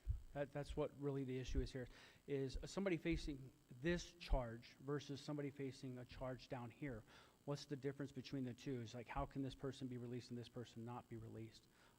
Is really what we're discussing, and again, not talking about a specific case or that case, or I haven't even read that case, and but I know of course I watch the news and I know what you're talking about. But under New Mexico law, okay, the law is very clear that the nature and circumstances of the crime, okay, is to be considered in totality with the other factors. And there's a whole long list of factors, and it's a non-exhaustive list of factors. So they name out about 13 factors, just guessing off the top of my head. But you can consider all those. But you cannot take any one factor out and look at it independently. So, for example, you can't have somebody who's committed an egregious crime. We look at it, we're like, it just shocks your conscience, right? You can't just say, because of that crime, I'm going to hold you.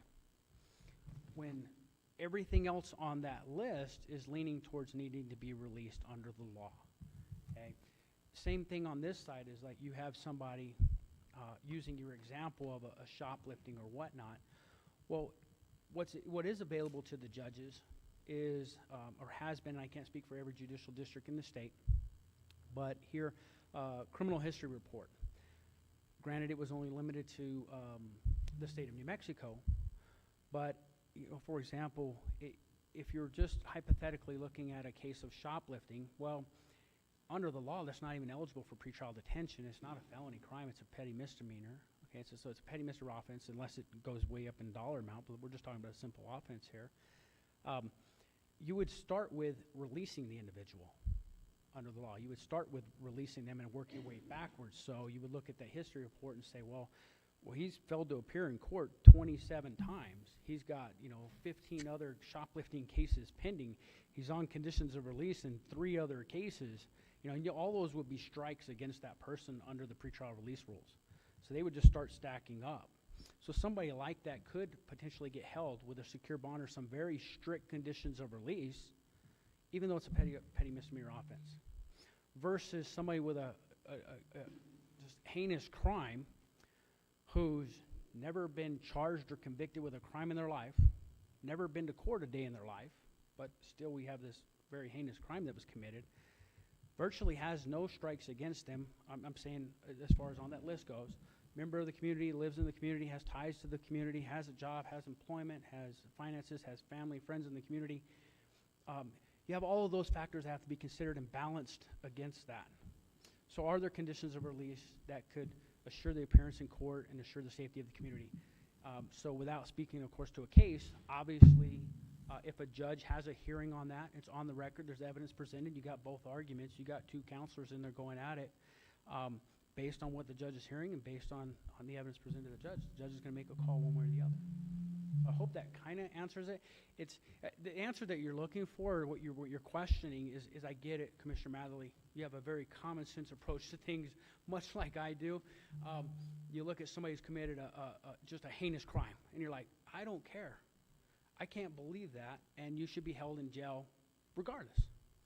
Well, going back to what Mayor Payne was saying earlier, as far as the law that's being changed, there's a constitutional right to a presumption of innocence and a constitutional right to a pretrial release, unless you're charged with a capital offense.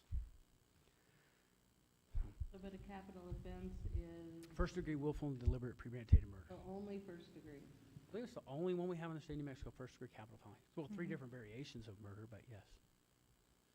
So if you're charged with second degree, you can get out.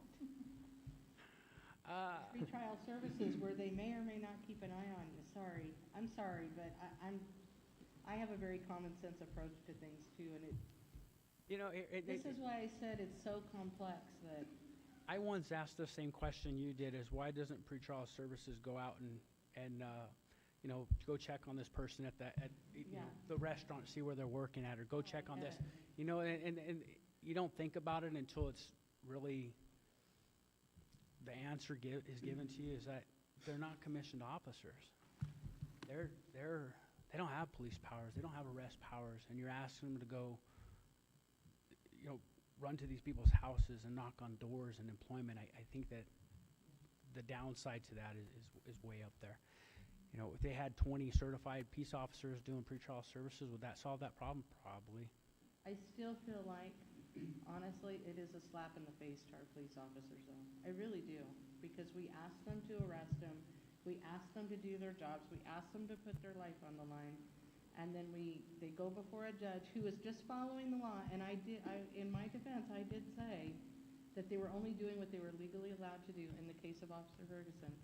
But that's where I get frustrated with our laws, because what you're telling me, I get in theory, but that goes back to my whole point of, honestly, the criminals sometimes have way more rights than the average citizen, because how do we feel safe? You're saying the only capital offense is first-degree murder, and I'm saying, okay, so if they commit second-degree murder, I should feel safe because it's not a capital crime and they could possibly get, does anybody else see the ridiculousness of all of this? I mean, anyway. Well, I don't think anybody's wrong for feeling the way they do.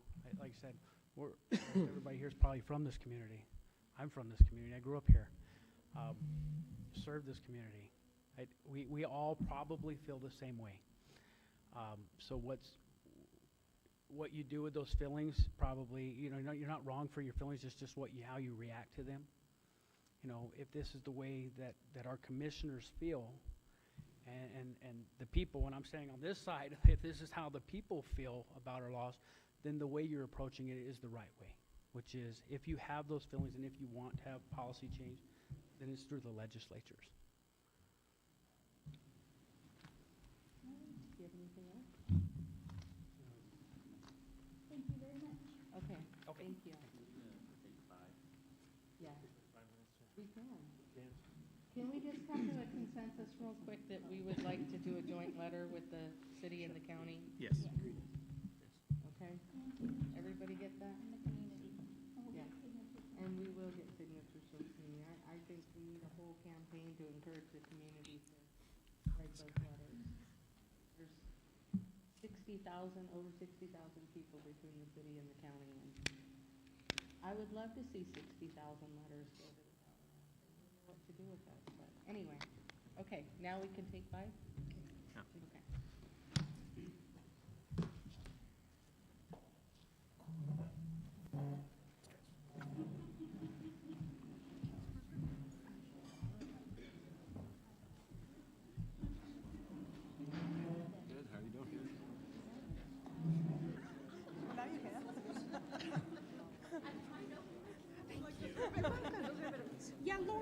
guys met with 4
not the same going.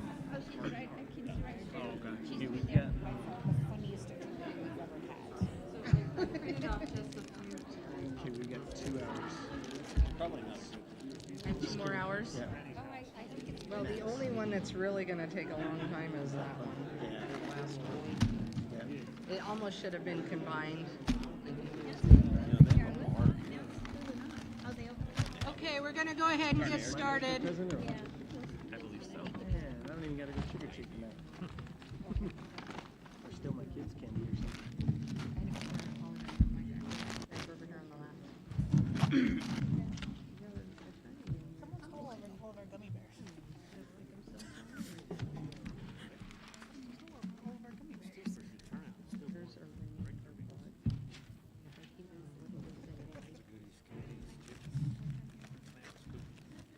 Okay, we're going to go ahead and get started again. But before we do, it was pointed out to me, and I'm going to apologize now. We have now I suppose he's a guest. He's going to be a regular face around the city of Alamogordo. I would like to welcome our new city manager, Rick Holden. He's over here in the corner. Please, thank you. Rick has already jumped in and has been working, but his official start date is November 26th. So thank you for being here. We're very excited. I've already heard very positive things from our staff, by the way, so. No, not Stephanie. I didn't pay her to say it either. No, I mean, you didn't pay her to say it either, right? No, I was at City Hall yesterday, and I heard some very positive things. So thank you. I want to thank you very much, and I appreciate the opportunity. And certainly, as you said, I'm not on the staff yet, so I'm here today because I want to learn. I want to be a part of that partnership between the county and the city. So this is a wonderful opportunity for me to listen, and it's hard for me to be quiet. So I'm going to stop right now. Thank you. Well, Pam, this is Rick. Rick, this is Pam. There, you guys know each other now. All right. Okay, we'll move on to item 4, cleanup beautification. Always a hot button topic, but an important discussion. And it says county commission. Does somebody want to start that discussion? Or? I will, I guess. Otero County is kind of in a process of, we're getting our ordinances and stuff kind of rewrote, rebuilt. Our attorney is in the process of trying to get our code enforcement to where they'll be able to make more issues on trash issues and a lot of things like that. They're trying to get a committee together to form the ordinances and get the whole thing together or put together. Kind of saying that, I might let our attorney, Mr. Nichols, give us a little bit more in-depth detail on what's happening on that right now. Well, it's not a simple issue. It's something that has a lot of causes, and there's a lot of reasons for the litter and the dilapidated buildings that are across the county and in the city. There's education issues, there's cultural issues, there's poverty issues, and there's mental health. There's lots of causes, and it's not just a one solution issue. In many cases, code citations and threatening someone with fines and penalty aren't going to do anything but potentially make the issue worse. So one of the things that we're doing is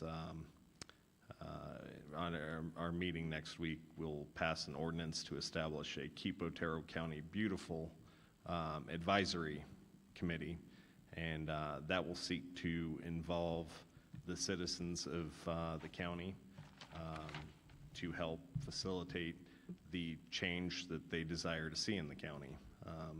And hopefully that will be a multi-pronged approach, that it's just like the animal issue, like education is one area we got to hit hard, and we need to start with kids, because there's generations have grown up and One example in the county is everyone that lives out towards Thule goes to Thule Dump Road to dump their trash, even though it's not a landfill and it's not an appropriate place to put litter.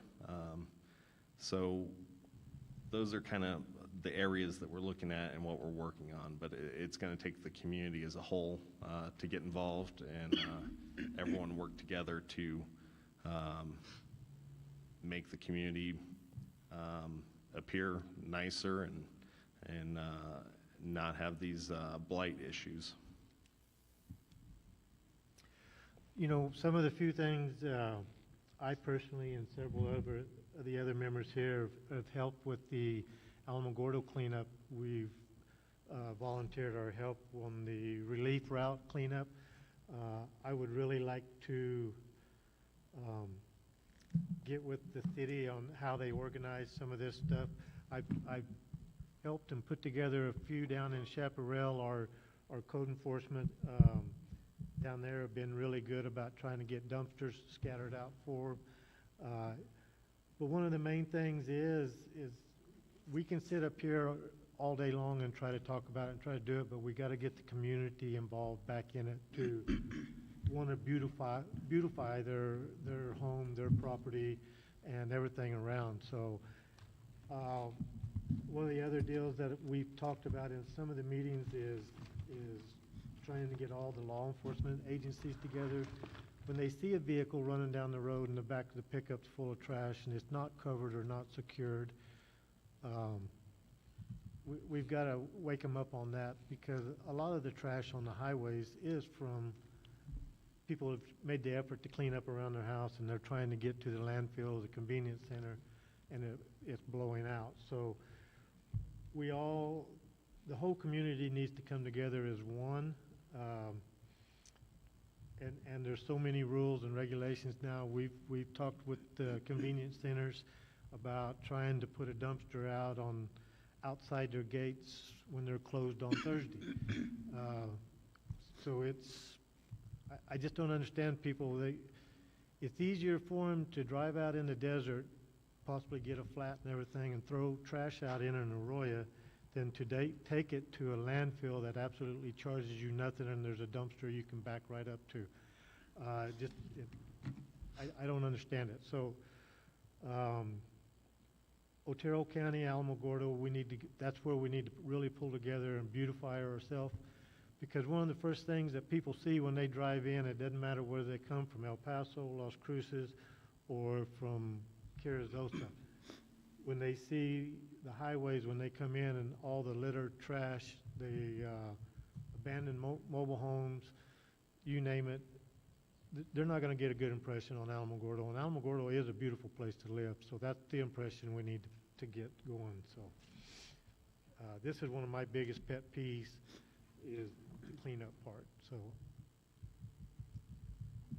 that all.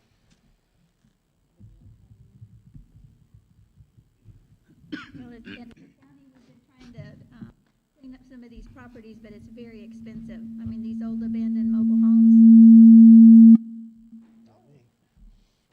That was loud. It's up to $10,000 to have one of them hauled off and removed. So it's very expensive, and it gives me a little heartburn to have to spend taxpayer dollars cleaning up somebody else. But if we are going to clean up our community, that's probably what we're going to end up doing. But I just would encourage people to take care of your own property and, look around, have a little pride in your community. We're working on it. We want to make it a prettier place, because we do have a beautiful place to live here. And like Gerald said, no matter which direction you come into town now, there's just, there's no pretty way to come into town. We've got too many abandoned mobile homes. We've got too many old rundown houses, trash everywhere, abandoned cars. I mean, the list goes on and on. It's not just here. I mean, I've traveled the state a lot this last couple of years, and it's everywhere in New Mexico. I mean, it's a bad problem for New Mexico. That's my soapbox. I'll speak on that a little bit. Like Commissioner Matherly had mentioned, when y'all's convenience center out on gravel pit is closed, putting a dumpster outside, that may be something the city might ought to look into as well. A lot of times in the afternoons when ours closes, I have some property out that area, and the people will get there, they're either, if it's after 4:45, they won't allow them to dump, or if the gate's already closed, they'll either dump it right there at the gate, or they'll drive down the road, turn down Mayflower Drive or Zuni, and go out there in the desert and just dump it. And maybe that would help alleviate some of that problem. I don't, like you say, I don't really know the answer. I've never had the urge to go dump trash out in the desert, but some people do, so. But you go out the end of Mayflower Drive out there, there is a lot of illegal dumping areas because they can't dump it at our convenience center, so. I always say that Alamogordo doesn't seem like a big city until you have to clean it up. And then all of a sudden, it's this ginormous metropolitan area or something. I can't even imagine what that's like for the county, so. We, in the past too, I don't remember how many years ago it was sometime between '09 and '14, we did a community-wide cleanup, much like Commissioner McDonald's been doing down in her, but we did one that was citywide. Maybe city and county both could get together and do one city and countywide. We set up multiple areas around the community that had 2 or 3 dumpsters. We had a lot of volunteers. We showed up over at Washington Park. They signed you in. They told you what area. People were out walking, picking up trash. Maybe this next spring, organize something along those lines, March, April, to do something city and countywide like that. Mayor. Well, and Zuni Electric does. So our Keep Alamogordo Beautiful grant that we received was with Community Services, but now it's with Belinda. And they've been re-looking at the grant and going down and kind of taking different initiatives. I don't know if you want to speak on that, Belinda, but I think that's something that a joint effort could absolutely work for our area. But I'm going to let Belinda talk about what they're doing. You're welcome.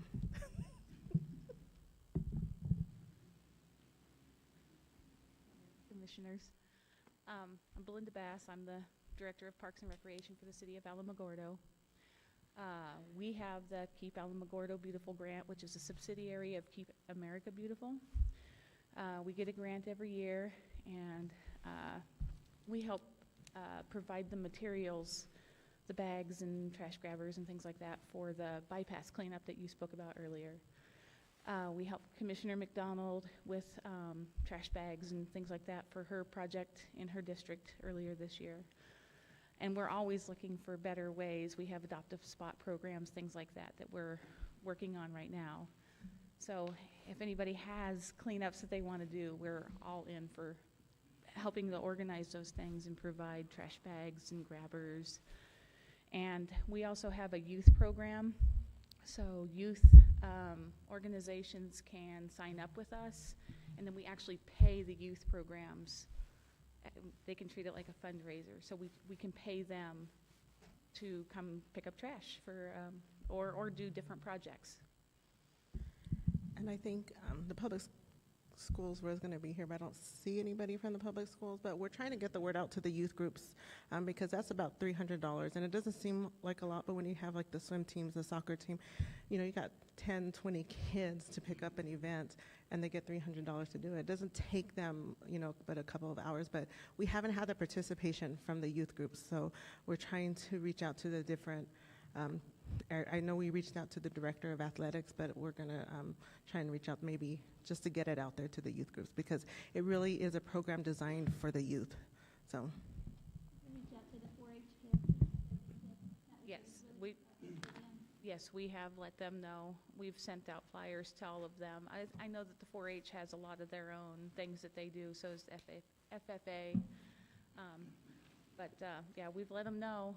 And just so everybody knows, it's not $300 per kid. It's $300 for the whole group for the event. So we did have somebody ask. We get $300 a piece, but no, it's $300 per event is the cap that we're allowed. But they can do, 5 events in a year, and they can have a pretty decent fundraising. And plus, they can count that towards community service. If their organization, like 4-H, usually has to do so many hours of community service for their group, so they can actually count that time towards their community service. So. One other quick one.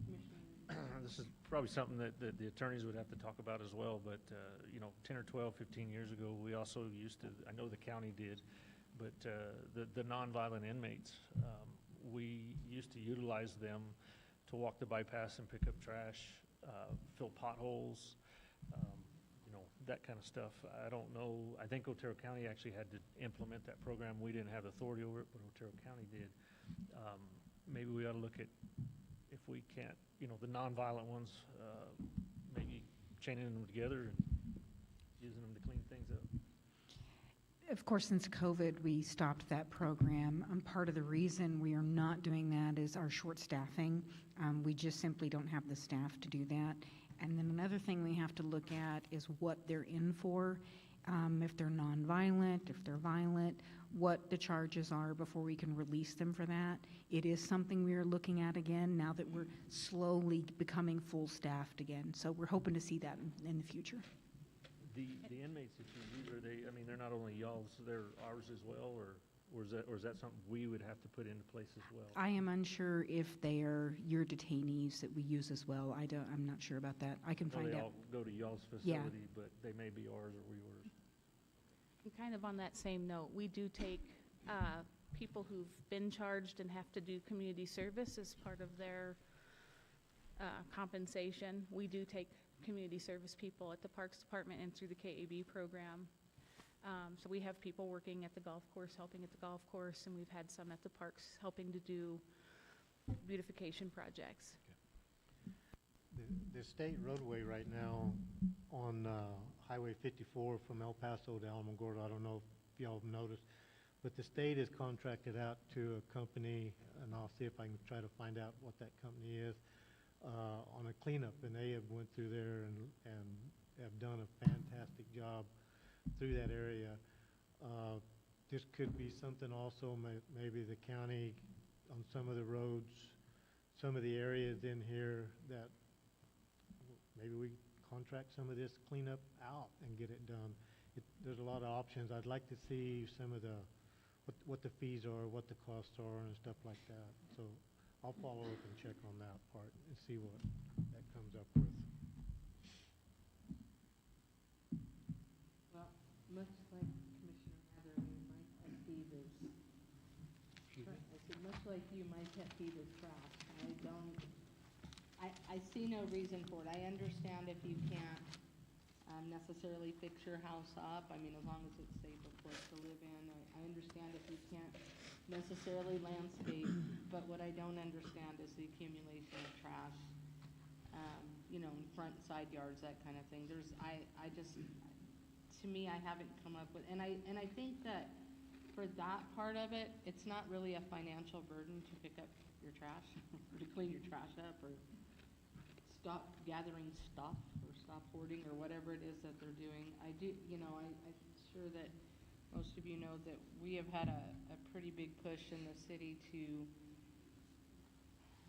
get rid of dilapidated structures, and of course we know there's a lot of them, and so we've been pretty successful with that, I would say, but as you said, it is very, very expensive, and we only budget so much a year for that, and unfortunately, it's just one of those things. I hate spending taxpayer dollars on it too, but I hate looking at broken down abandoned buildings more, and so, to me, it's a quality of life issue, and we all deserve a good quality of life, and so, I believe in individual property rights, but I believe when their property rights infringe on my property rights, then I have a little bit of an issue with it, so. Madam Mayor. I think that's kind of where we're at with that. I do know that Zuni Electric has, for the last few years, coordinated a community, I don't want to say city, because it hasn't really been city, it's been like Bypass Center, but has coordinated a huge community-wide cleanup effort, and it is, that's pretty big. I've participated, and pick up a lot of trash, and you would be surprised, even like on the bypass. I remember when my husband and my son and I went out there, I couldn't believe in just our little area how much trash we picked up that you don't even see when you're driving by, but and that's unfortunate. I'm sure a lot of it just blows out of people's trucks and that kind of thing, but But they do that every year. They do, and we just need more of that. We need more businesses and community members to be invested in that, because it really is an enormous job. Yes, ma'am. So I'm going to let Belinda off the hook, but Josh Sides, get him up at the microphone, because he is, along with the dilapidated structures, he is also researching different things that we can do. So I wanted him to kind of just fill you all in. Good afternoon, Madam Mayor, Commissioners. Good afternoon. So dilapidation and blight is 100% preventable. It is preventable by holding property owners accountable for their properties. When researching ordinances and things like that, my suggestion is go by International Property Maintenance Code. That is the minimum standards that a property owner must hold their properties to.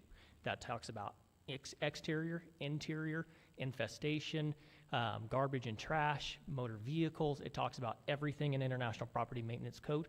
So if you're going to research and you're going to do those ordinance rewrites, go by International Property Maintenance Code. That is where, when I have to do rewrites, that's the first thing I look at is International Property Maintenance Code. What does it say?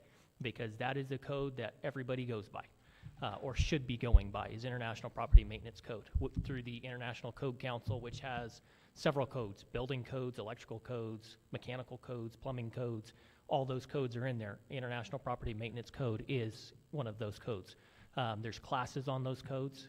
If you want to become a certified code enforcement officer, there's classes on that. You have to take the International Property Maintenance and Housing Inspector exam and the Zoning Inspector exam as well, and you're a certified code enforcement officer for International Code Council. So that carries over.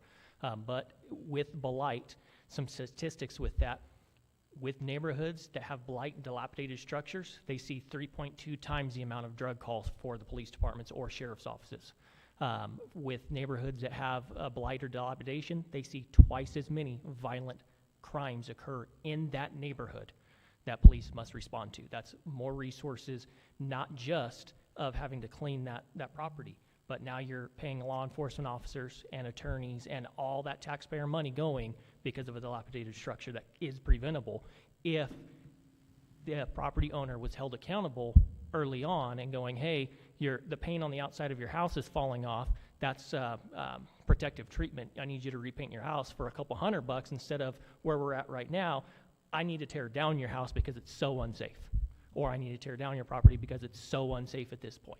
So getting ahead of the ball and seeing those properties when they first become blighted before they become totally ruined is the goal that we're going for. And I have to agree with Mr. Nichols.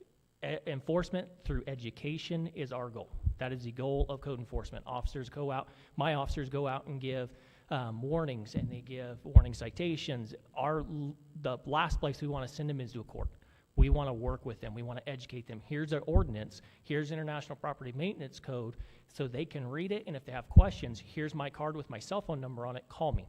I'll answer all your questions, or I can answer them now, or I can walk you through it. But I'm big on enforcement through education, and that's where we're headed with that. Some of the other programs for blight and dilapidation that I'm looking at are rehabbing over demolishing. Some properties are blighted. We've gotten calls on them. We've taken cases on them. Property owners are nowhere to be found, but the property structurally is fine. There's no settling. It may need a new roof. It may need some paint. It may need a new window. Is it better on taxpayers to spend the $20,000 to bring a property up to code, or demolishing for 50, 60, 70, however many tens of thousands of dollars to demolish and then hope somebody buys that property or the property owner pays that lien should we lien that property? So at this point, that's one of those programs I'm looking at, is that rehab over demolish, which I've called several different code enforcement agencies in the state. There's been talks, there's been policies written pre-COVID, COVID hit, and they've done away with it, whether that's because funds or staffing or whatever it may be. So the rehab over demolishing program would be, for us and the state, would be a first one to be seen. So there's obviously lots of research to do, lots of legalities as far as, can we do that? Is it anti-donation? There's questions to be asked, which is why you guys have not heard any of this yet, but they're programs I'm looking at, as well as other programs such as holding property owners accountable early on. So we go out and we do an inspection, which is free. All of our inspections right now are free, whether we're there 1 time, 10 times, 100 times to inspect your property. So if your neighbor calls in and says, hey, they got weeds that are 10 feet tall, and we go out and we say, hey, we need you to cut your weeds, we're going to give you 15 days. We'll be back in 15 days, and if the weeds aren't cut, I'm going to give you another warning. And I'm going to come back out in another 15 days. And if we go back out in another 15 days, which now is a month, and the weeds still aren't cut, okay, I'm going to give you another warning here, but it's in a letter this time, and this is our process. I'm not sure how the county works. I've only had one meeting with county code enforcement, and we didn't get into that. I'm going to give you a letter that says you need to cut your weeds in 15 days. So now we're looking at 45 days for a job that would have taken them a weekend to do, and they're still not in compliance. With city ordinance, now my officers will send that case to me. I will hire a contractor to go cut those weeds, bring it into compliance, and then I bill the property owner, and if it isn't paid, then of course file the liens on the property. But it's all going back to how we spend taxpayer money and processes. The things about holding property owners accountable is we get a complaint, or we're driving by and we see a violation of whether that's International Property Maintenance Code or city ordinance. We do the inspection.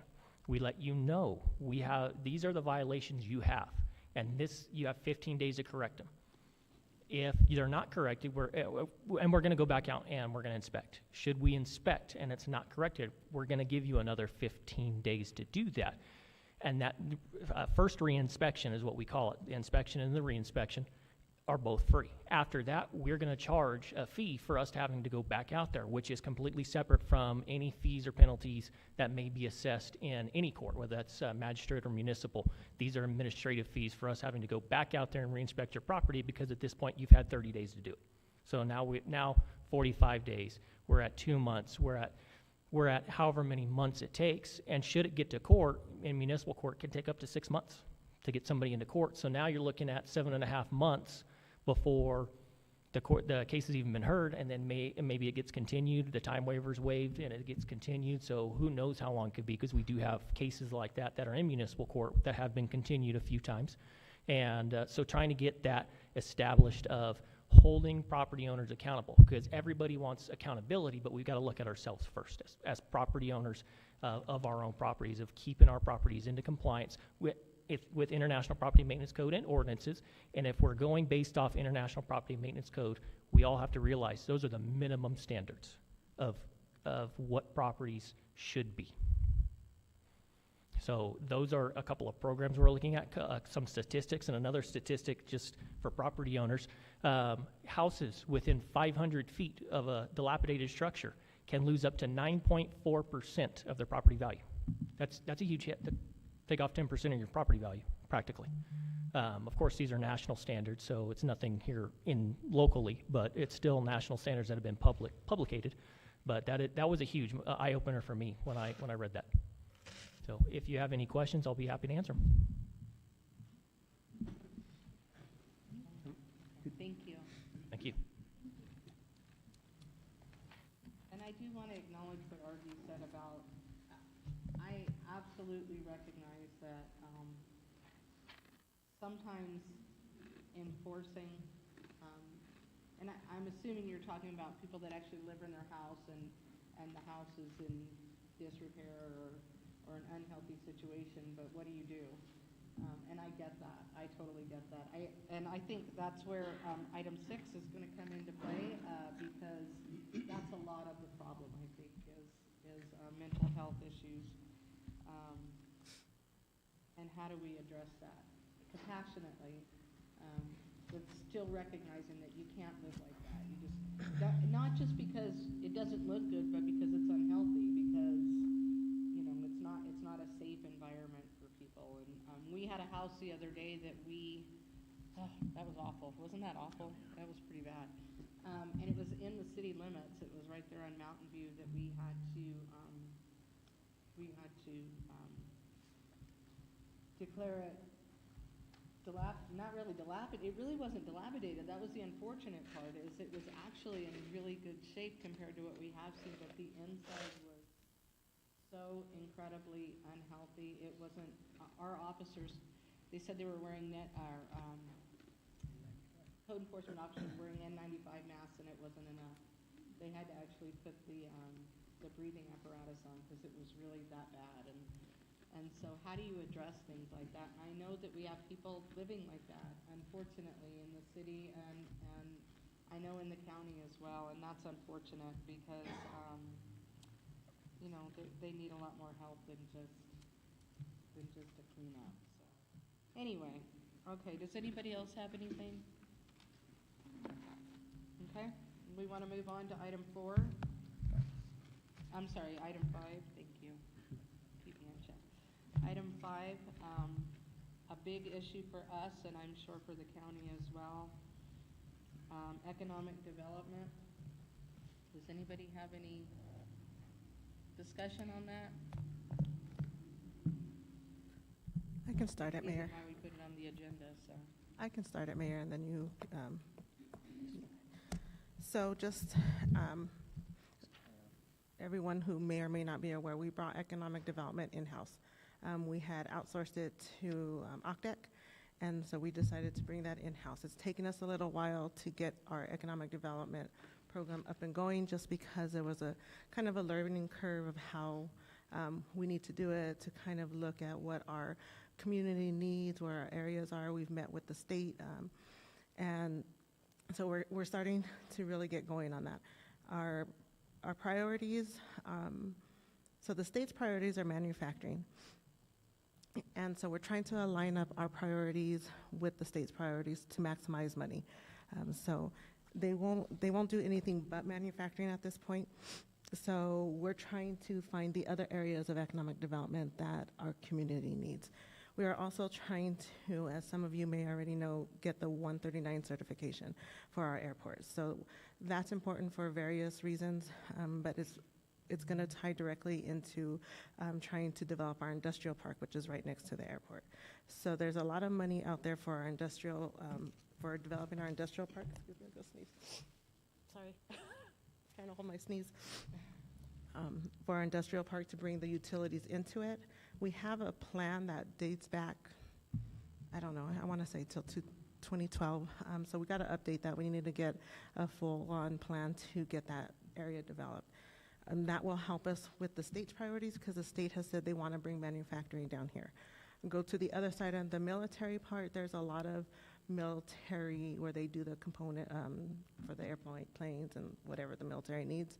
And we've had discussion with ARMS on trying to bring maybe some of those here because we have Holloman, we have White Sands, and there's Fort Bliss.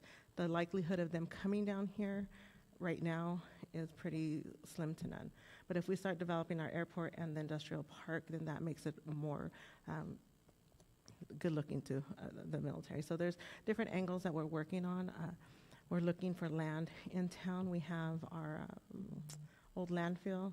There's land owned by property owners that have showed some interest. And then so I guess my ask for the county is if y'all can maybe think of land that you want, because if we're going to have a big company come in, more than likely it's going to have to be in the county because we don't have that type of land inside our cities. So I guess just the conversation going with the county to see if that's something you guys can put together, and so we can have just kind of an Otero County economic development portfolio. So with that, I'll either stand for questions or let y'all discuss.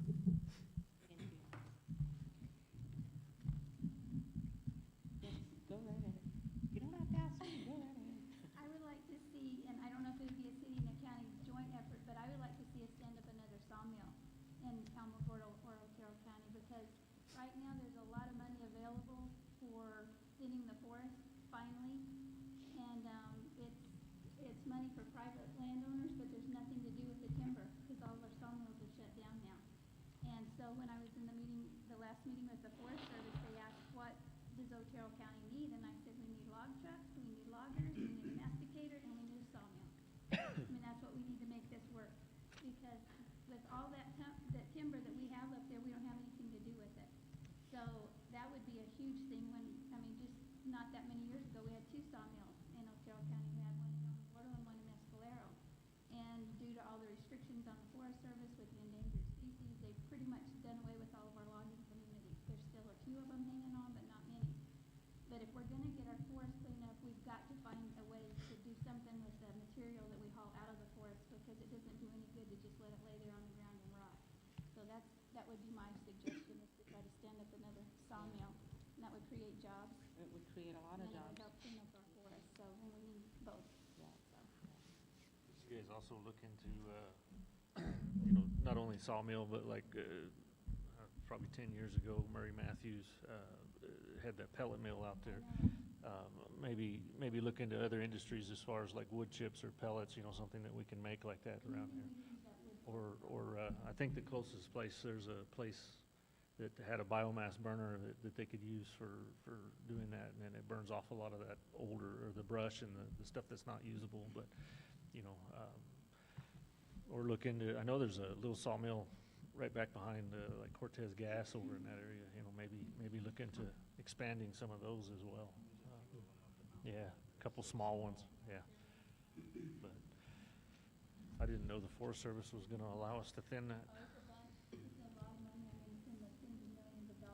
Finally? They're gonna do a federal area around Cloudcroft, that's federal money, they're going in there doing that, but then it's open to the private landowners. And there's a lot of money out there, but it's just finding somebody to log it, cut down the trees and then to haul it off.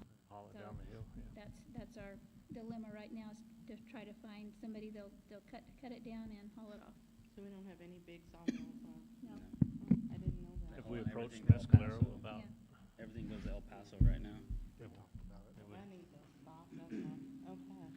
About opening this one again. Well, I think that's a really, and I think it kind of goes along with our whole idea of manufacturing. I know that you mentioned manufacturing, but that's been a vision of mine for a long time. I think we are the perfect community for that. I think that there is all that county, I think a lot of it's county land between here and Holloman, and I think we are the perfect community to really go after that manufacturing. We do have Medlin ramps, which I don't even know that everybody knows it's there. I still see people go, oh, that's a welding place, or that's a, like, okay, you're partly right. But I would love to see us work on maybe some joint effort to get more manufacturing into our community, because along with that, if we could look at some big manufacturers, they bring money in with them. I mean, they don't just set up shop and make money. They invest back into the community. And I've seen many communities,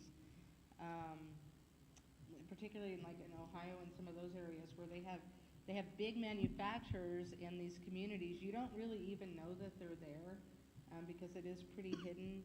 But the communities themselves are beautiful, and when I inquire about it, it's because those big manufacturers are actually investing real dollars back into the community, not just hiring employees, but investing real dollars back into the community. So I think that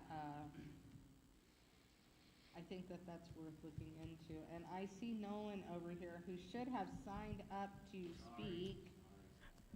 However, I have been working with Nolan, so he can provide some information on some of the different efforts. Let him talk. But I also just wanted to say, so if the commission, not even at this meeting, has some ideas they would like staff to explore, send them our way. We're looking into everything that we believe that the community could benefit from, so.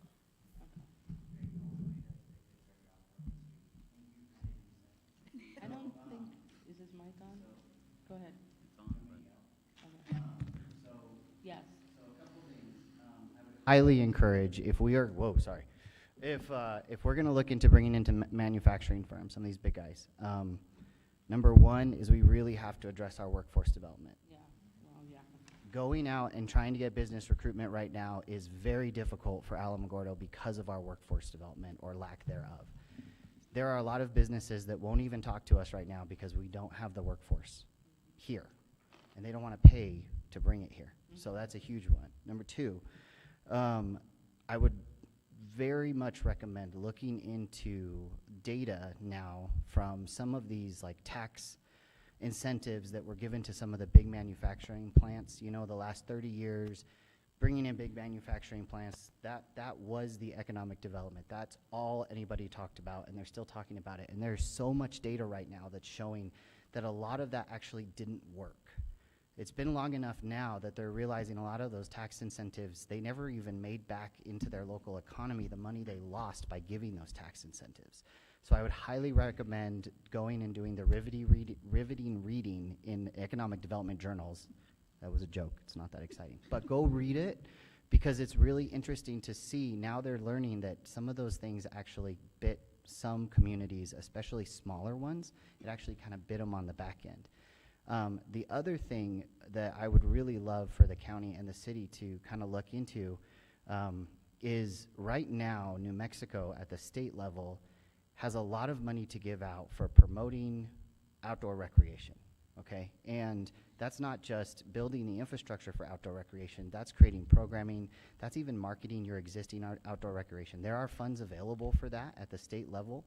So I would highly recommend, I've been working with the city grant coordinator on some of it too. We're both researching, but I really recommend looking into that. We sit in Alamogordo, we sit in the mecca of outdoor recreation. We have White Sands right there, and not to get grouchy, but I'm so tired of Las Cruces marketing White Sands like it belongs to them. We are 16 miles from the center of our city to the gate for White Sands. And so, number one, marketing White Sands harder. That is a huge tourist draw. But not just White Sands. We've got Cloudcraft, Ruidoso, they're all right here, and we don't have to put a lot of, well, the county does, sorry. Well, the county puts into some of it. But for the city, we don't put resources into those spaces, but we can still leverage the fact that they are assets for us from drawing people in. And this isn't just tourism either.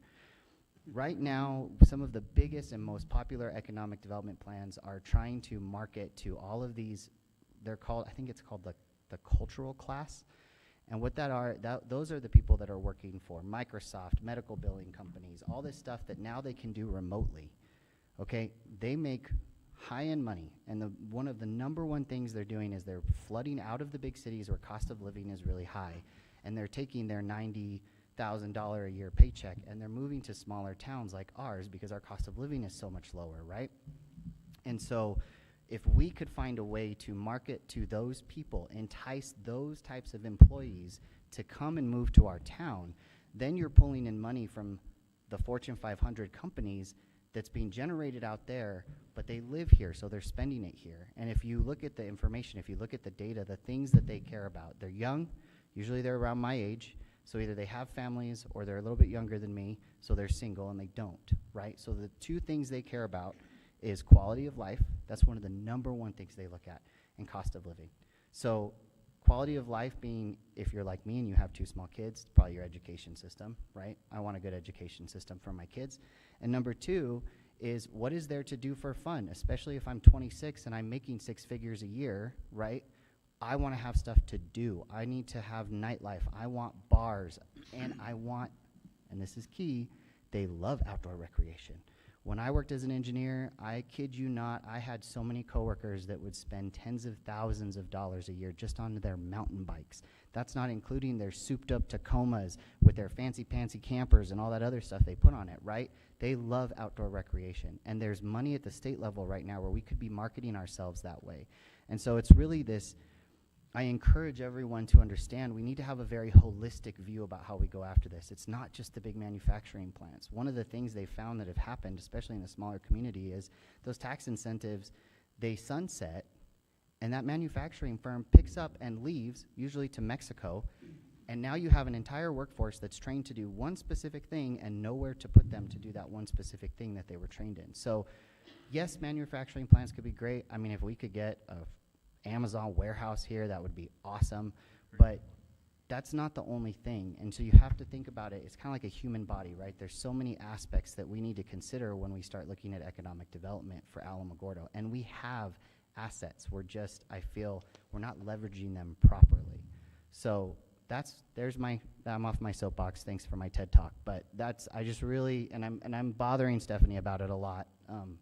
I don't know on the county side if anybody's set up specifically around economic development, but I think if we could get the center of commerce, the main street, right, and whoever ends up in the economic development position at the city, if we could make all of us come to a table, make a committee, something where we're all talking about a holistic view and a path forward, not just aiming at one direction. I think that's how we're going to be successful. And I will say that we've had many, many discussions about this, and I think what you're talking about, we've actually centered more around tourism.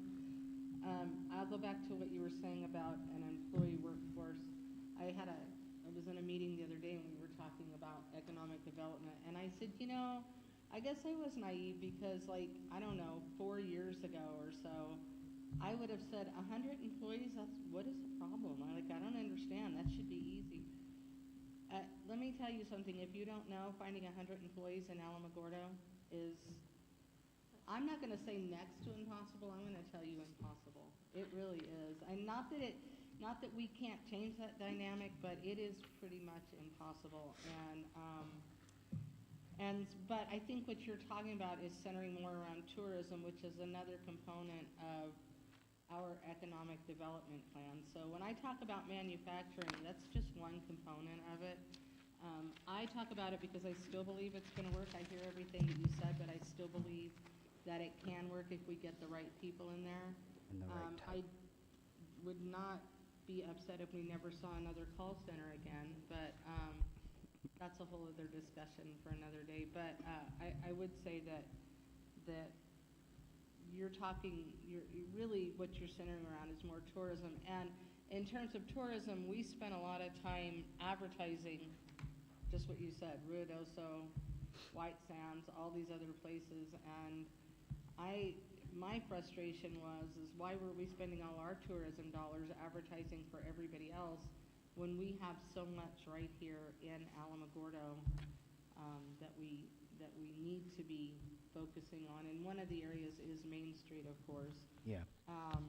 Well, Madam Mayor, I'm not talking about marketing for tourists. I'm talking about creating a city where all those guys that are making mad money and can work remotely, and girls, want to move here. No, because I if know. we can pull in that money, it will help with the workforce development. Right. And they're already there. They've already got a job. They're already making the money.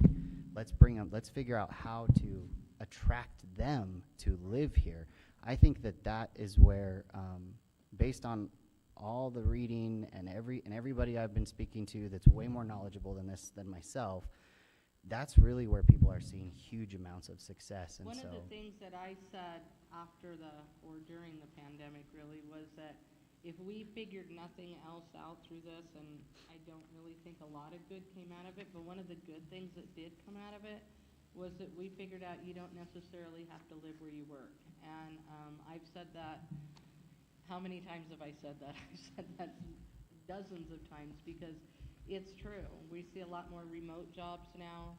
We see a lot more employers willing to do that, and what the employers are finding out is it's a benefit for them because, let's face it, cost of living in Alamogordo is way cheaper than cost of living in Orange County, California or something. And while it may not seem like it sometimes, the crime rate is a lot lower here. So yeah, I mean, there definitely is a lot of benefits, and I see where you're going with that, and we do need to figure that out and figure out how to attract them. But the biggest thing is we've got to get that workforce. This is where, I mean, we have a lot of business owners just right up here, and I'm sure that all of you struggle with just looking for a qualified workforce. And by qualified, I mean if you're breathing, if you're, unfortunately, it's true. So if you're trainable, if you're willing to show up, that kind of thing. So. Madam Mayor, so I have a meeting on the 7th, and I can invite you, Nolan, and anybody from the county.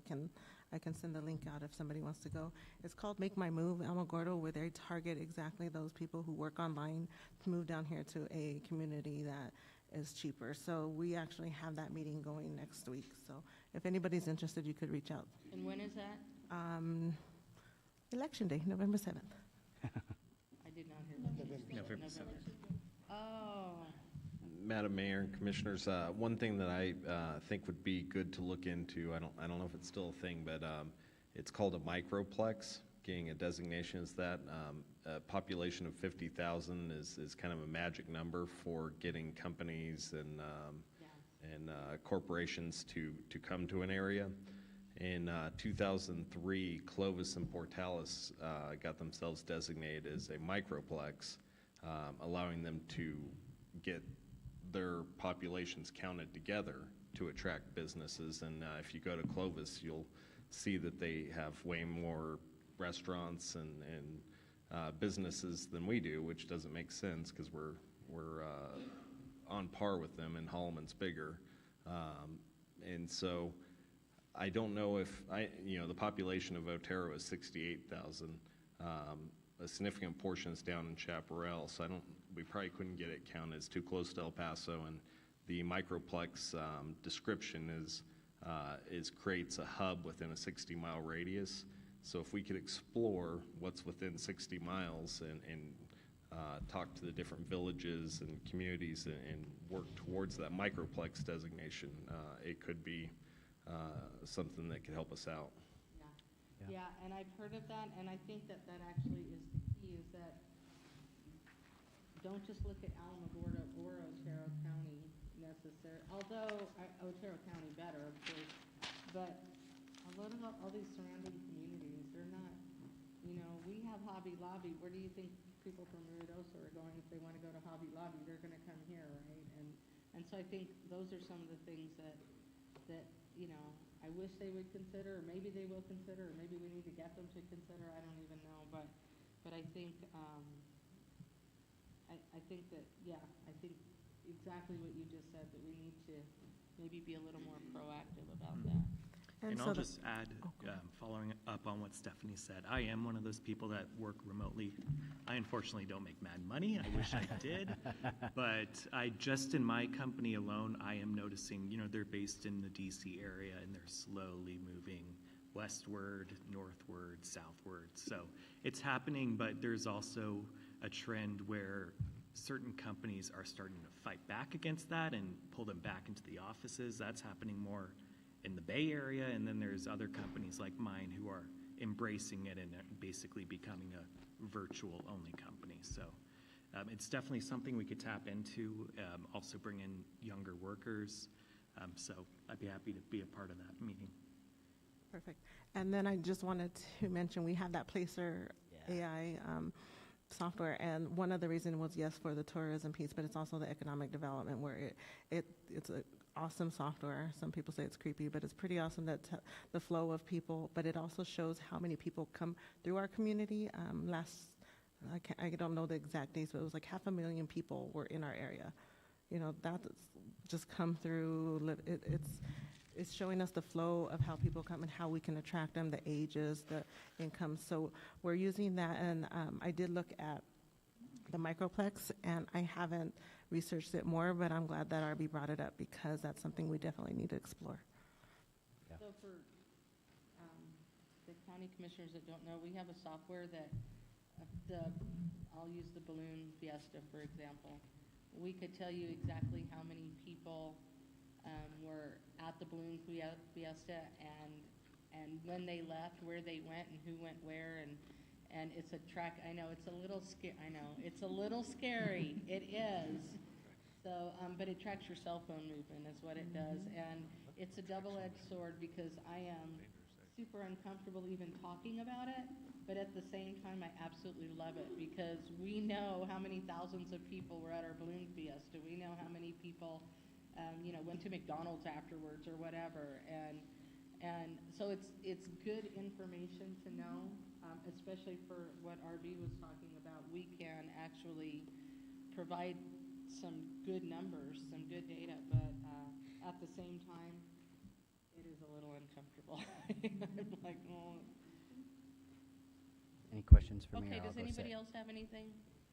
We're going to move on to the next topic. Thank you, Nolan. Yep, thank you. Oh, Gerald, I'm sorry. One thing I kind of want to comment on also is we have the base out here, which from my visiting with them and talking with them, they want to bring more people here, but the housing here is dead. We had an apartment complex trying to come in. My understanding, that kind of got shut out of the water. Now, my understanding is maybe some townhouses or something. From the county and the city need to support these people that are trying to do this however they can, because we're just a small number away from being that bigger city. you know, you're wanting the Red Lobsters, you're wanting all these other places. We're not far away, and if we're going to get those people here, we're going to have to get the base to bring more people in. That means we're gonna have to get more housing. I don't know if y'all have really noticed, I'm in the building business. I just retired. There's probably 3 or 4 home builders left in Alamogordo. That's not a good sign. So we've got to, between the city, the county, give them incentives, figure out something to get those people here. Lori, do you know what the status is on the townhouse deal? Is it still coming, or?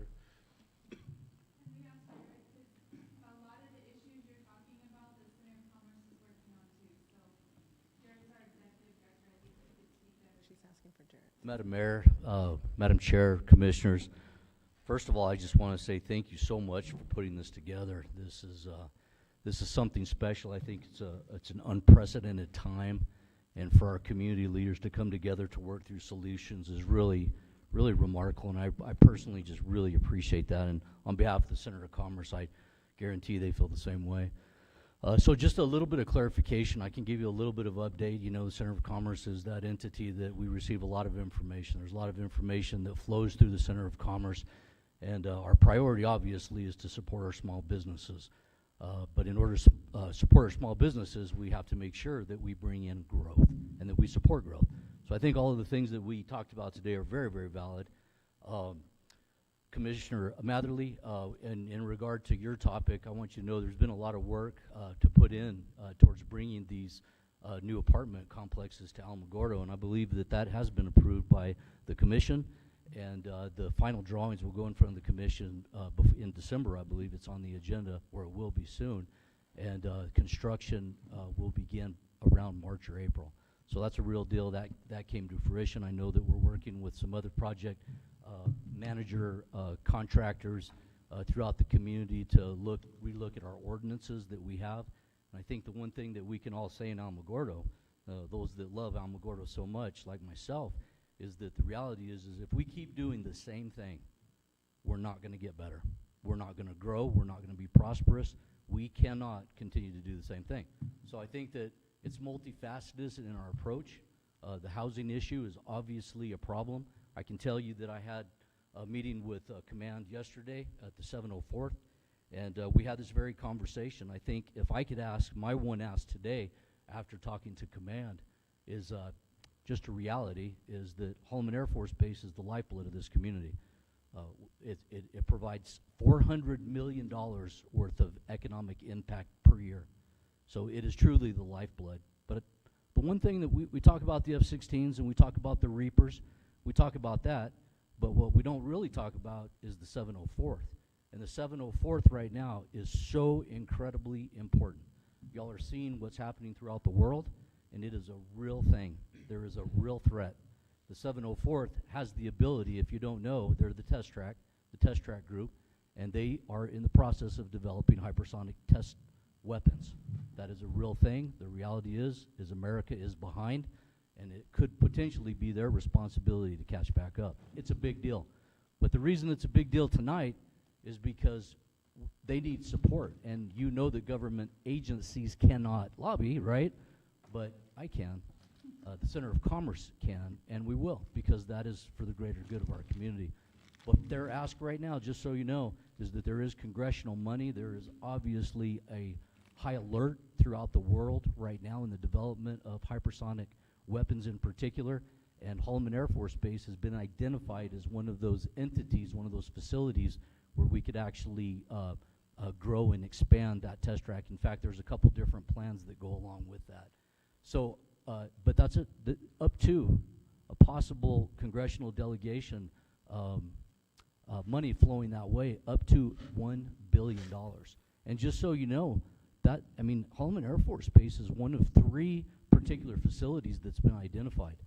But you know, one of the reasons, of course, we've gone through this conversation many times, right, is why couldn't we get the 4th Squadron, which we finally did, the F-16 Squadron, but it goes back to the same thing, is that we're not producing our own, much like Nolan was talking about a minute ago. It has to be a priority.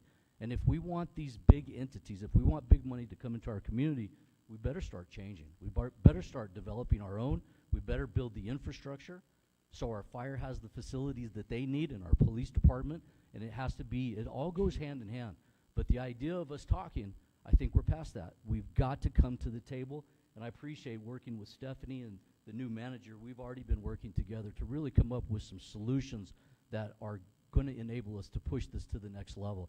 And we just don't have time to scratch the surface. We got to get deep, and we got to build this together. But every individual email towards our 3 congressional representatives is very important for you to recognize that we have to support the hypersonic test track expansion.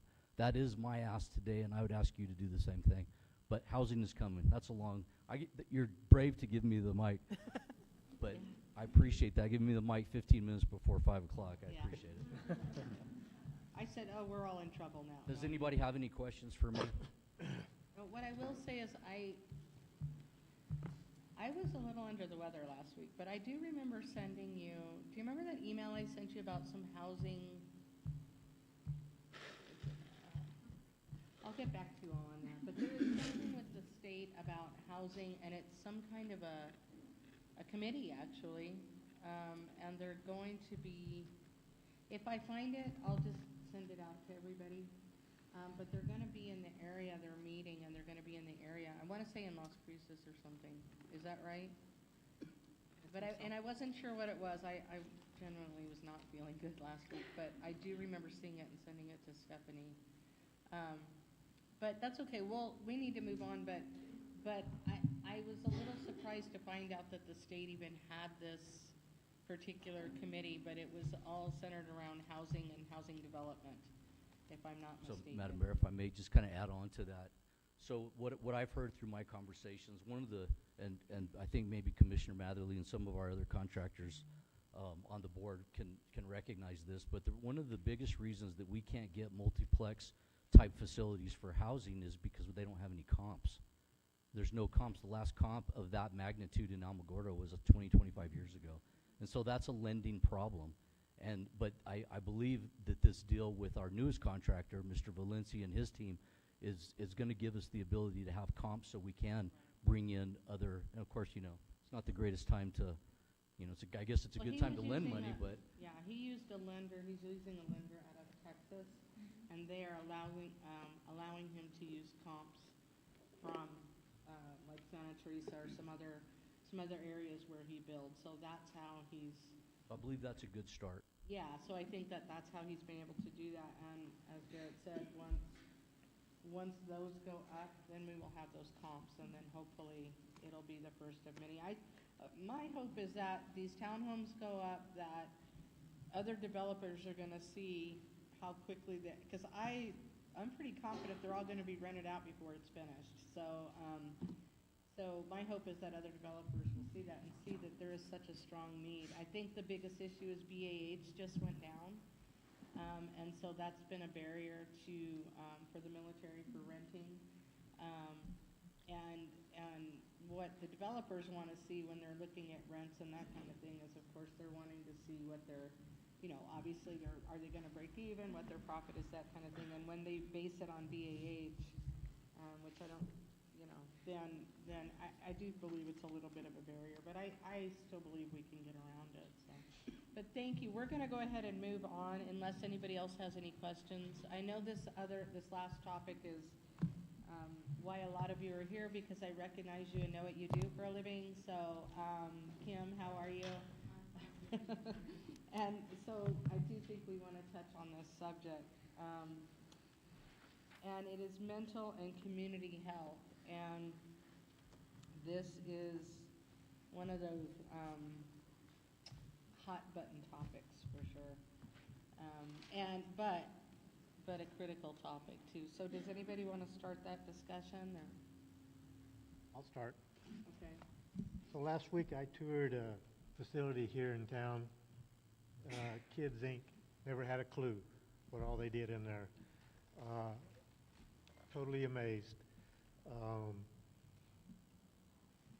And you take all these other facilities, one of the things that the city has to do, the city and the county both, we've got to get behind and take care of any of these, like the Kids Inc., the homeless, the vets, the senior programs, domestic violence, sexual abuse. We have all those facilities here in this town. We need to support them. I talked to one of the teachers down there after the little tour that we took, and she was telling me they have a little boy that comes to class and he falls asleep in class. So she asked him, "Why are you always so sleepy?" He said, "I don't have a bed." He has no place to sleep. So he comes to school to rest and sleep. So, and I'm sure there's not a person in this room that hadn't had some type of a contact where a friend or a cousin or somebody hadn't had one of these instances where they've had to apply, whether there's a child that's been in a domestic dispute or domestic violence with a spouse or something. This is one of the big things that you see a lot of the cities, they put in a lot of parks and stuff. That's great. You see the counties, we help the fire department and stuff. That's fantastic. This is our roots of home right here, and we need to support that. So that's all I have to say on that. Thank you. I will tell you that there are a lot of programs out there, true. So the little boy who comes to school with no bed, the schools actually have beds now that they can provide to them.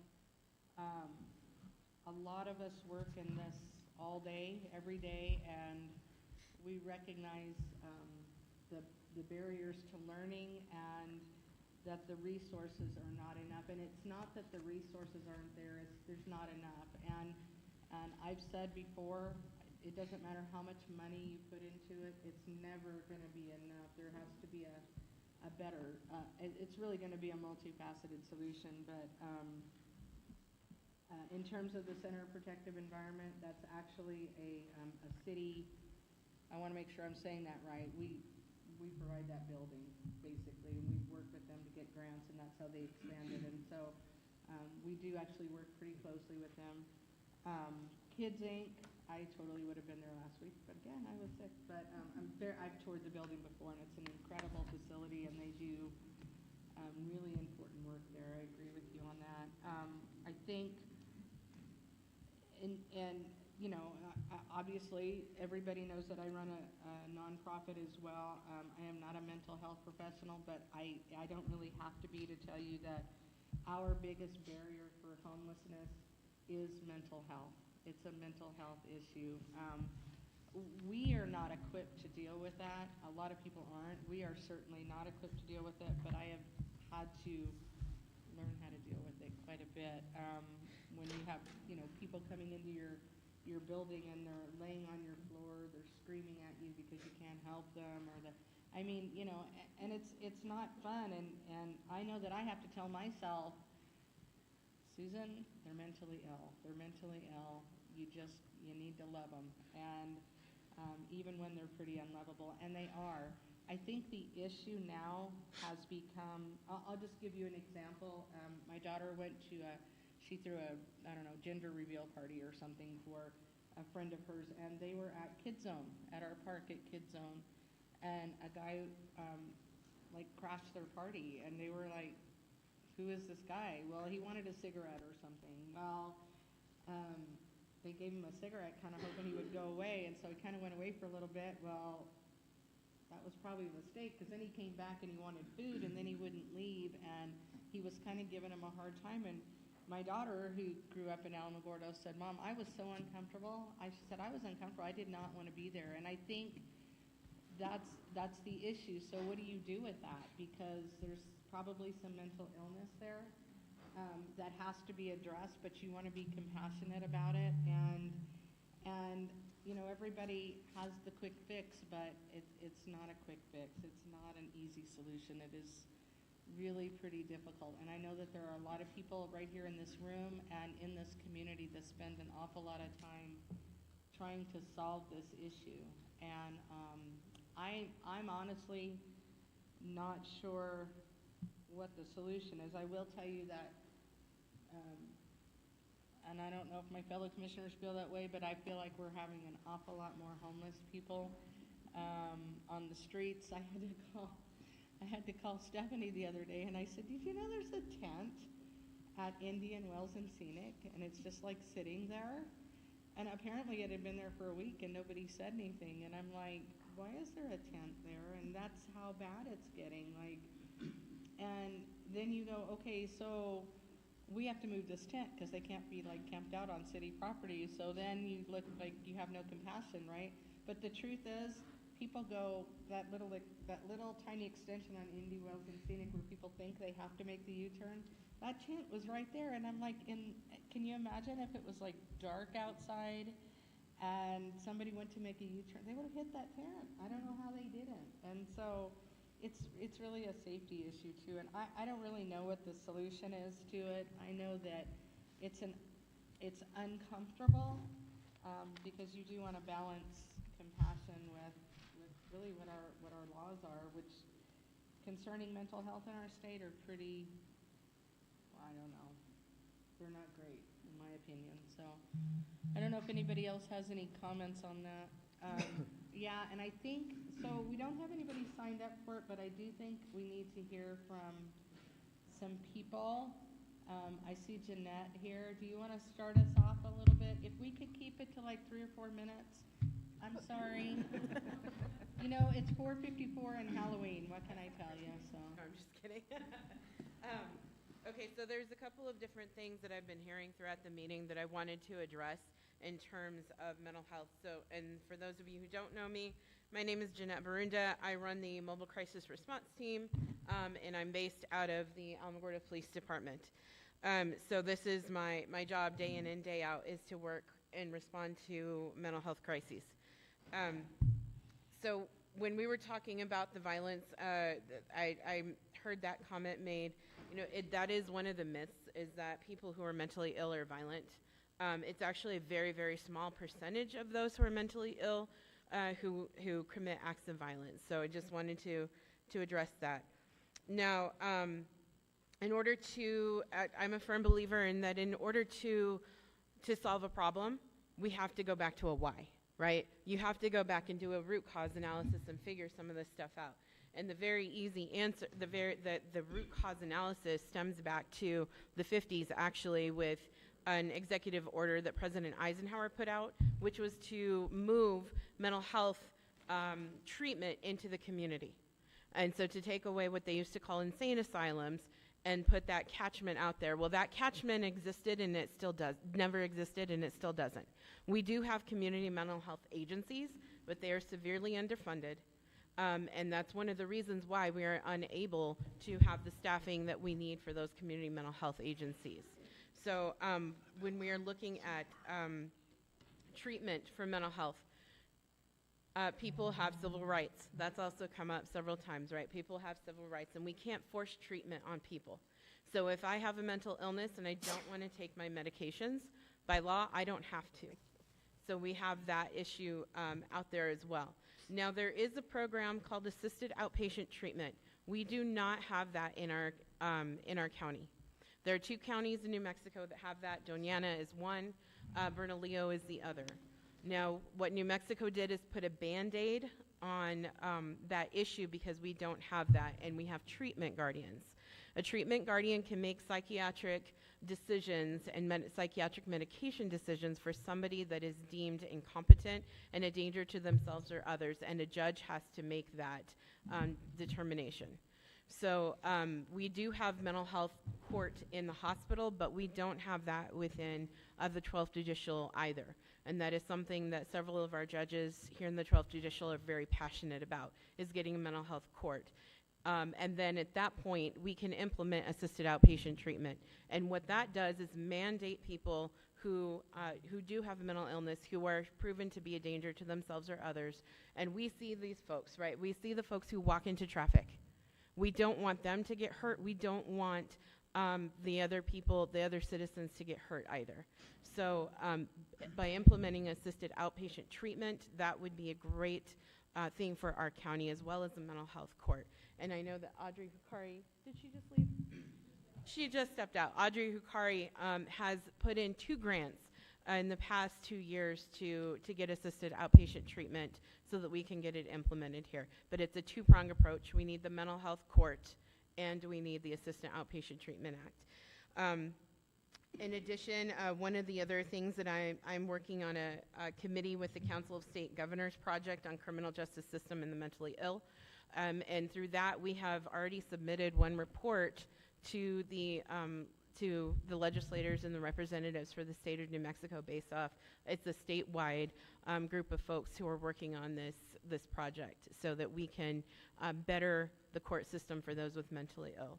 So I think I'm at my 4 minutes, but I am also here to answer questions if you That have was any good, additional actually. questions. I'm glad you said that, because I wondered about that. Because like I said, I deal with a lot of people that, I'm not a mental health professional, so I can't give a diagnosis, but sometimes you don't need that to understand that there's some mental illness there. And like we talked about with the conditions of people's homes and stuff, that's clearly there's some mental illness there. People just don't live like that. And my brother, who has now passed away, had some mental illness. So from that aspect, I'm very familiar with it. And we do want to show compassion, but at the same time, it's a little scary. I've had some women that I've been dealing with for years, and they get mad, and it's always they're stealing my money. And when they say they, I mean people that they're like their guardians or whatever.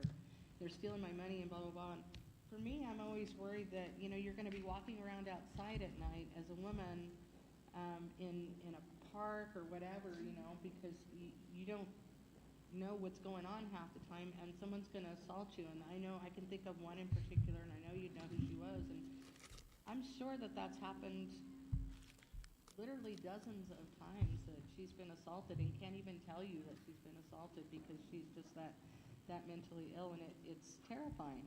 It's terrifying that, that's that compassionate side where you go, we've got to get them some help. But as you said, when the laws are such that it's just not that easy, unfortunately. You mentioned that Las Cruces had an assisted outpatient treatment center. Do you know who runs that? So it is run through are they the 2nd District Court? So it's run through the court system there. So is it like a facilitator like Presbyterian that? No, so what happens when assisted outpatient treatment is implemented is anybody can petition to say that this person needs assisted outpatient treatment. Then that person has to go before a judge, and the judge will make the decision as to whether or not they're going to have mandated treatment. So for example, me working with the mobile crisis team, if I felt that Jane Smith, that this would be appropriate for her, I would have to petition and do that. Now then, there are providers that might be contracted with the court system for that, and then they would follow up, much like Veterans Treatment Court that we have here. It could be a multitude of different treatment aspects. It could be medication management. It could be, therapy, all different kinds of things. Not necessarily a facility? Not necessarily a facility, but that is best practice, and that's something that several folks in this community have been working on since 2016, I think, was our first meetings on that, was getting a facility. Now, we did receive a grant here in Otero County to create such facility, where it would have housing, it would have case managers, we would have therapists there, be able to bring in nurse practitioners for medication management. And we had the Bernalillo County, the Catholic Services of Bernalillo County were willing to be the fiscal agents. But unfortunately, with that grant, you had to be within a certain square miles of hospitals, of grocery stores, and things like that. And we couldn't find the land that fit within that specification. But this has continued on. This is very much the idea that we want to implement in the county. And when there have been groups that have been working on this, like I said, since 2016. What we lack is one specific agency going after that and really putting everything into that. There's several of us in the community and out here in the audience who have been part of those discussions, have worked on that, have put in for the grants, but we do need that backing, that one agency that can take that on, because so many of us out here in the mental health field wear many different hats, And I will tell you that it is exhausting. And whatever is not on fire right in the moment, it falls to the backside. It seems like mental illness may be stemming from the drug use. So do you think that's something that we should address first, is a recovery center, or do you think hand in hand, the same thing, or? I think it is I do believe that is hand in hand. Unfortunately, a lot of folks with mental illness do use substances, and that could be as a way of coping. It could be as a way of self-medicating. And I will tell you, street drugs are a lot cheaper than having to go and pay for your prescription medications as well. So if I'm getting a better, or they don't want to deal with the side effects. So it does go hand in hand right there. So I know that Pastor Anthony is here to also talk about his treatment center. The hard part about substance use treatment is that is, unless it's court ordered, that is as well, it is voluntary. So, but getting someplace, I think starting with having someplace for folks to go is a huge piece of this puzzle, is a huge piece of getting things started and going from here. So we're very lucky that we do have something right now where folks can go, but that wasn't even the case last year. So you said you do have something? We did the shelter down on 6th and Delaware run through Runner's Refuge. Yeah. Okay, yeah, no, I know. I work with them all the time, I know. but I don't, and yes, I'm glad that they did that, because it's really taken a little bit of a burden off of us. But can I get back to your question about drug use and mental illness? I understand that they go hand in hand, but let's just say, hypothetically speaking, there were no drugs involved. That doesn't negate the fact that there is, like, mental illness is not, all mental illness is not a result of drug use, I guess is what I'm saying. That is 100% correct. Right. I was just asking that for priorities for us to Yeah, no, I consider. get it. I just wanted to clarify that that's not what you were saying. No, I understand what you're saying, yeah. And, we do, go ahead, I'm sorry. And what about the people that choose not to get help? So because of civil rights and the way that the law is written, if they choose not to, that is their choice. Much like physical health, if I have diabetes and I don't choose to take my medication, you can't force me to. I think the biggest issue with that, though, is it does become a burden on society. And again, I'll go back to, I think we're seeing an increase. Does anybody else think we're seeing an increase in people standing on the corners or camping out? Or I think I see the same people standing on corners everywhere. Yeah. They just switch spots. No, I understand it, but we're seeing an increase on a in it. rotation. Yeah, but we're still seeing an increase in it, and to the point where I've almost said, are they sending these homeless from Albuquerque? Is that what they're doing now because there's not enough room up there? Or I'm just being honest, sorry. But I do know that part of it is and you're right, part of it is a choice. I agree with you. And I think that goes back to what she says. So the one lady, and I've dealt with many over the years, but the one lady I'm thinking of, she definitely did not want help. And she wanted everyone to leave her alone until she needed help. And then she wanted me to help her, and when I didn't help her, she would just scream at me. And for me, I just screamed right back. It was not that big of a deal for me, but I did feel compassion for her, because I have 6 of them that live on a piece of property that I own. They don't bother me. Right. As long as they don't bother my stuff that's on my property. They live in the ditch. I go for it. You're not bothering me. But in the same sense, don't mess with my stuff. Just, you can stay there.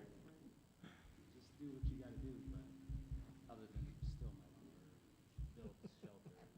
Yeah, and I guess that's the difference. I don't know, I guess that's the difference between homeless and true mental illness. Well, I mean, they have mental issues. Don't get me wrong, but just do what you need to do.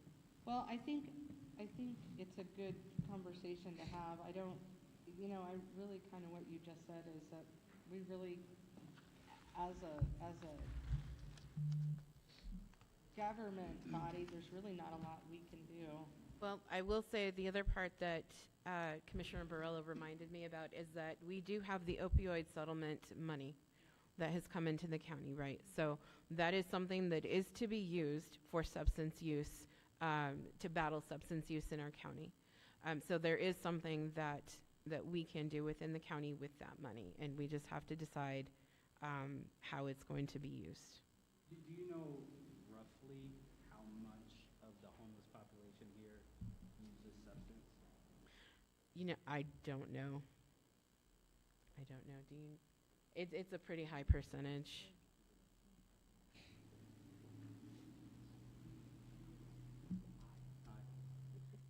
Yeah, but because a lot of that is just self-medicating. Like you said, it's, it's a whole other story. Okay, anyway. Well, one thing I know that I learned at my little visit at Kids Inc. is whether it's Otero County Sheriff's Department or APD, they have a big involvement in those deals, way more than what I ever anticipated. Their decision when they bring the child in, and it could be probably at any of the other deals, at one of the domestic violence deals. And I know they must have a pretty good working program because and I'm not bragging on our Otero County undersheriff, but he's on the board of that deal, and they really work well together. So I got to give my hat off to the police department, the law enforcement agencies here for doing what they do. And Otero County has got to support them and support these agencies too, period. Yes, definitely. And I do know that Peg Krim is here to talk about 100% Otero, so I'll let her talk about that, but that goes right into that, 100%. Thank you. Amber, you have anything you want to say?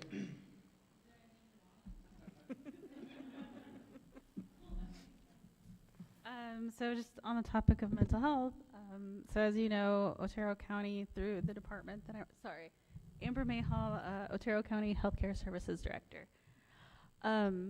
We did contract with the city to implement the countywide mobile crisis response, and since the initiation of that contract, as of a year ago, they have provided services in the county. A lot of it has been informal. It's the first year. There's still some things that need to be worked out, but they have been helping the sheriff's office in dealing with and addressing individuals who have mental health crisis. So that part of the system is improving. Jeanette did just submit her first annual report to the county, which we're not going to see this commission meeting, but we will in our December commission meeting. So that report will be made available to you about a lot of the things that have been experienced by the countywide program. And one of the things that has been, I can tell you through that draft though, one of the issues that have been brought up is we don't have services for our youth. It's also something that was brought up in the report that I wrote to the commission when we were talking about how to use those opioid funds, and that the priority from community members, and then of course on top of this report, is we need to start at the beginning, which is getting our youth services and investing in those services so that they have a habit of maintaining their mental health, and we're not getting them as adults, because when they're adults they end up into the criminal justice system, which then we spend our tax money on housing them, getting them food and health care in our jails and detention centers or in our prisons. So there are steps that we are taking even as a county to kind of address mental health, but I can tell you the funds that we have will never be enough to address it completely. But it can make a small indent, it can make a small impact on the community. It absolutely needs to be invested more financially if we do address this. We do have the Affordable Care Act, which does require people to get health insurance, but that doesn't mean people get health insurance. So you can't really dictate what people can and cannot afford. So, and even though we have Medicaid that does provide some mental health services, even that, it doesn't provide comprehensive services. There's a lot that we can do, but even if we finance a lot of it, we're not going to be able to address it completely. But we can at least make a dent. We can still we can invest in at least bringing the service in, and once it's established, we can say, now you need to bill through insurance, through Medicaid, stuff like that, or find sources elsewhere so we can expend. But that's where I stand in my position. So, thank you. Thank you. Thank you, Amber. Peg, did you want to come up?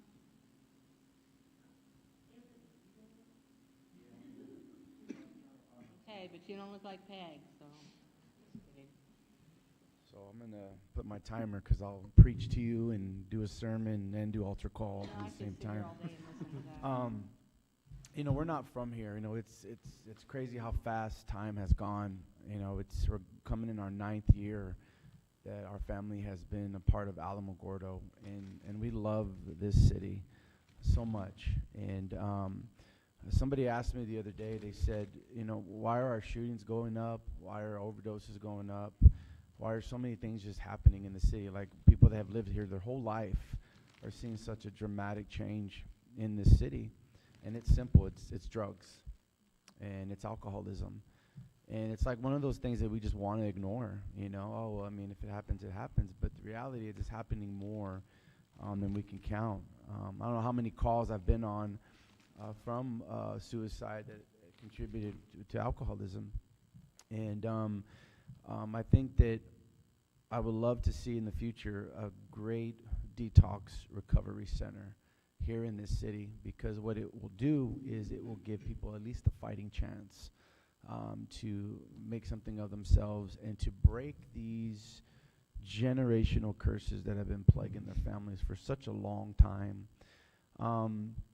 We were given a building. Billy French gave us the old bar. I guess it used to be an old bar called Shooters here.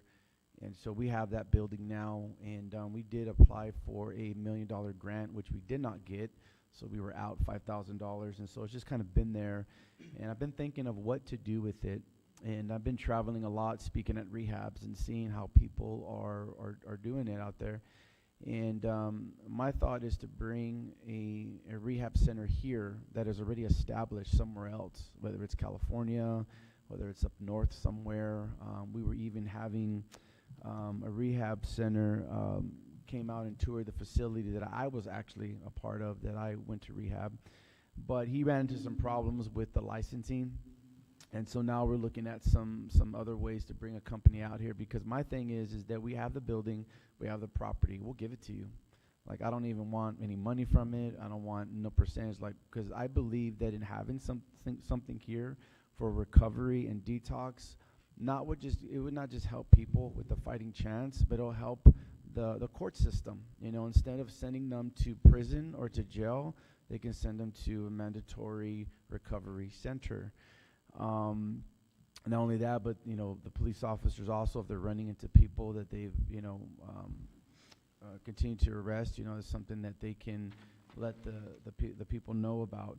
But I know that there is an opiate fund, and hopefully maybe next year we can get some help from the county and the city to remodel the building out there, because it needs a lot of roof work.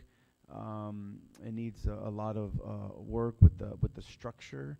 I think it's got some good bones. You know, they did steal our water pump a couple of years ago. They did steal our water pump, so we'll probably have to get another one of those. But, you know, I know I've heard from people that has told me, well, you know, we don't want a recovery center here because it's just going to draw more people here. And I'm like, they're already here. You know, they're in your backyard. You know, it's the same thing when we talked about the homeless shelter. You know, we were getting flack for that because it's like, oh, well, you know, you're going to attract people here. Well, they're already here. And you asked, why am I seeing more homeless people? That's because they're coming in from Cruces. That's where they're coming from. They're filtering from Cruces and they're filtering from El Paso. You know, and so the thing is that I know we want Alamogordo to be beautiful, because I want it to be beautiful, and it is beautiful. We want it to be a great place to live, But if we don't get a handle on the drug situation, I'm not trying to be negative, it's going to get worse. Shootings are going to go up even more. You'll have more suicides more than ever. Overdoses are already happening. Domestic violence, I mean, it's just going to continue to go up. But I'm not saying that having a recovery center here is going to make everything go away, but it's going to at least give people a fighting chance to survive. You know, if you would have seen me 14 years ago, you would have looked at me and you would have said, there's no way, there's no hope for that guy. You know, but here I am in front of you, 13 years clean and sober, and just trying to make Alamogordo a better place to live somehow and reaching people right where they're at. And it starts on the streets. That's where they're at. They're in the streets. You know, you got to get out of the homes, you got to get out of the churches, and you got to be out there on the streets. So that is my 5 minutes, because it says 4:59. So I'm here for any questions. I keep my word. If you have any questions for me, I'd be willing to answer them. Do you think that if you had a remodeled facility, that it'd be easier to bring in a facilitator?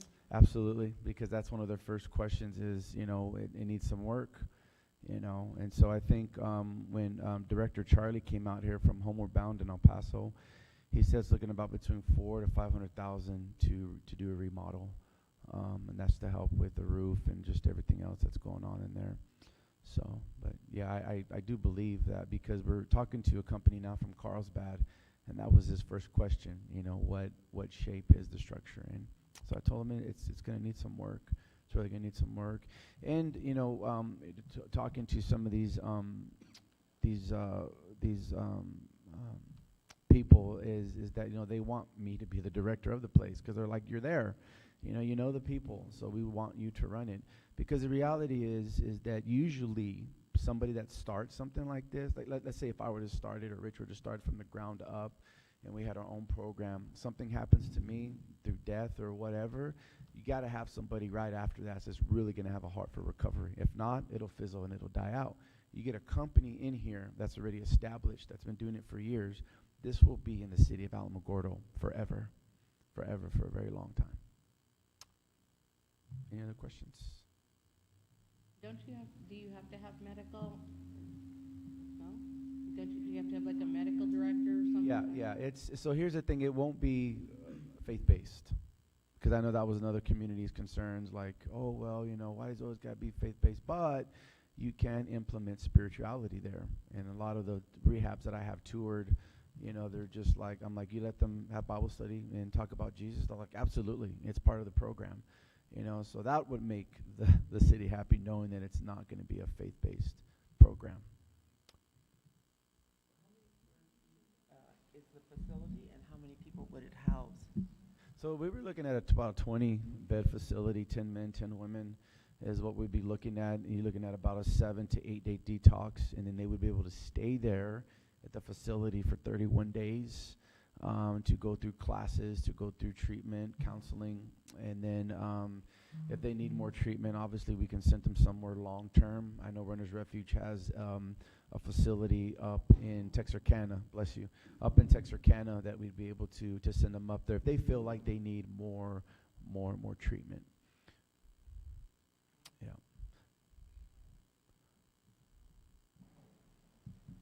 Thank you. Thanks.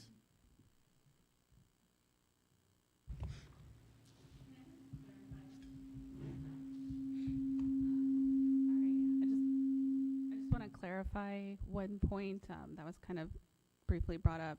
The opioid funds aren't to build facilities, they're to provide services. So I just want to make sure that that's clear. Like, you can't build a center, you have to actually provide the service that the center would provide for the use of that fund. So I just want to make sure that it's clear, like, the appropriate usage of those opioid funds.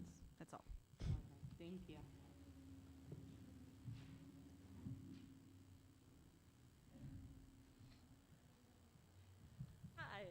Like maybe 4 minutes? I'll try to be fast. Okay. So I brought my crude visual aid, and I just have to point out the one thing I misspelled ironically was school. Anyways, I'm Ped Krim with 100% Otero. I know you guys have heard from me before. There will be a quiz, so be ready. And I just wanted to mention with all the things that you were talking about today, you know, our mission is to eliminate childhood trauma so that the next generation will grow up hopefully without some of these issues and some of these problems.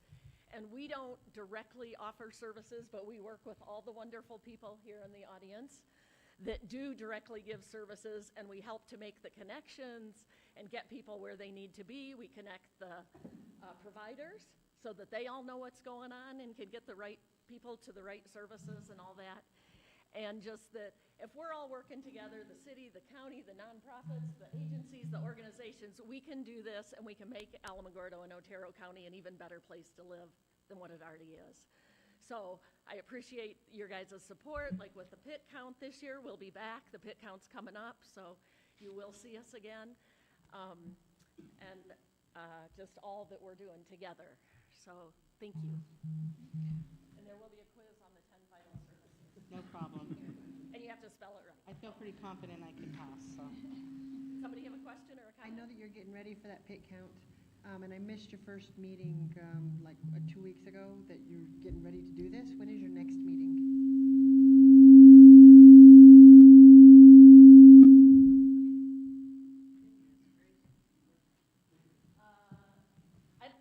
I don't think we've started yet for getting ready for the pit count, so we will let you know though. Oh, thank you. And you know what, one other thing I wanted to mention, Commissioner McDonald and I last week were up in Albuquerque for the statewide New Mexico Coalition to End Homelessness meeting. And just one of the things why I made this sign and wanted to talk about the 10 vital services is that like dealing with homelessness or any of these issues is they're all interconnected.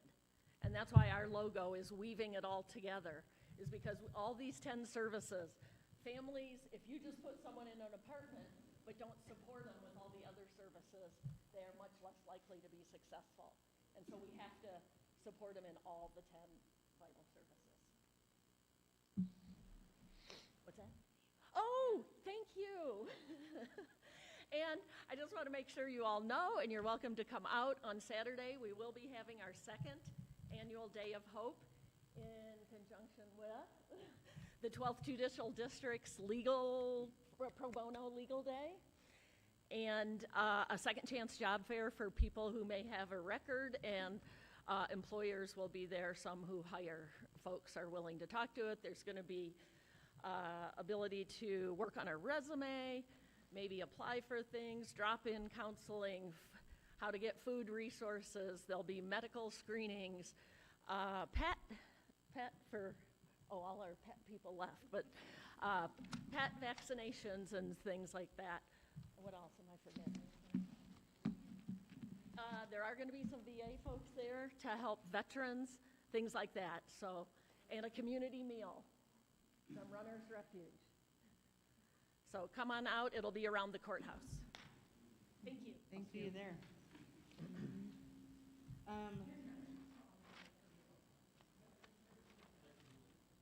I will tell you that the amount of calls that we're getting, I've never seen anything like it in 14 years, ever. And I thought maybe it was just like a fluke, like it would stop. It's been nonstop, literally 15 to 20 calls a day since May, and it hasn't stopped for services. And that, I've never seen anything like it before. It's just, I don't even know. And the problem is you really have to kind of decide, like, is this a legitimate call, or is this somebody that just kind of wants that, you know, free stuff or whatever? But a lot of them are really, they are legitimate calls, and I don't know what the answer is, but it can be very stressful because most of the people that we deal with, they have housing, but they're just that one step away from losing that housing. And we know that if they lose that housing, that we've created a bigger problem. And so, and then trying to find those resources so that they don't lose their housing has become really problematic. So this whole thing is, it's gotten pretty big and it's gotten pretty stressful. So, hi Rich, how are you? I'm just dandy. How are you? Thanks. So I'm with Runner's Refuge, and I know you guys have heard that thrown around a couple times, but what we actually do here in Alamogordo, we started with Mountain View Church, Pastor Anthony, I'm the associate pastor with Mountain View Church as well, and we were a campus for Runners Refuge, so we started just going out and feeding people on the streets. And one of our biggest outreaches was going and feeding people for Thanksgiving, which we were serving about 1,800 meals a year on that one day to people, anybody that showed up. Well, it turned into something different because now we've been gifted the property that Chris King had over between 601 Delaware and 600 New York, that strip on 6th Street. So we've been gifted that on a 2-year no-cost lease to see what we're going to do with the property. So it's 2 separate entities. Mountain View Church is one, Runners Refuge is another. It's always been together, but it's always been separate at the same time.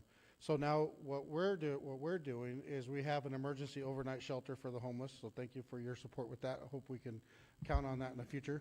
And our commissioner over here has seen our facility, what we're doing over there, and we're trying our best to do what we can with what we have.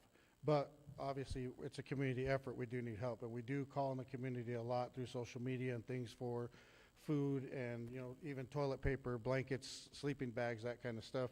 And we work kind of as whenever the people fall off of your radar because now you've created a bigger problem, they come to us. Or mental health calls us from here, from Las Cruces, from El Paso, the surrounding areas, because when they get released, they have to have an address to get released to, or they can't get released, so they call us. And our problem really is that we don't have the staff. I'm the only one on staff, and I have volunteers. I have wonderful volunteers that help run the whole facility, but it's 3 different properties. It's women's facility that we have that's also set up for COPE calls us as well when they don't have room. So we have a special room that we can put up mom and babies if we need to, and we can house up to, not really house, we can overnight shelter 6 ladies in our facility. We can probably put about 12 men in our men's facility, which is actually an old church building that I never even knew my great-great-grandfather built in 1903, so I'm from here. God sent me back here. He says, you took and took and took, now you're going to give and give and give. And I'm like, am I done yet? And he said, no. So here I am.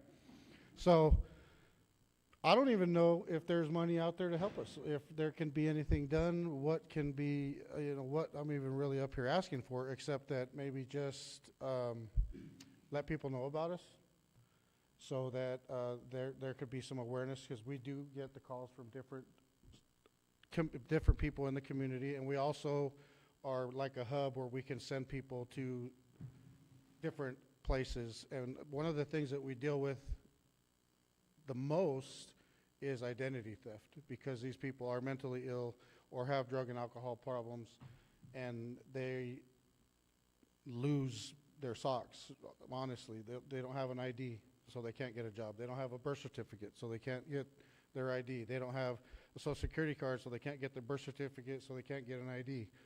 Even just that problem is huge, because some of them even come out of jail, and I say, well, do you have any identification on you?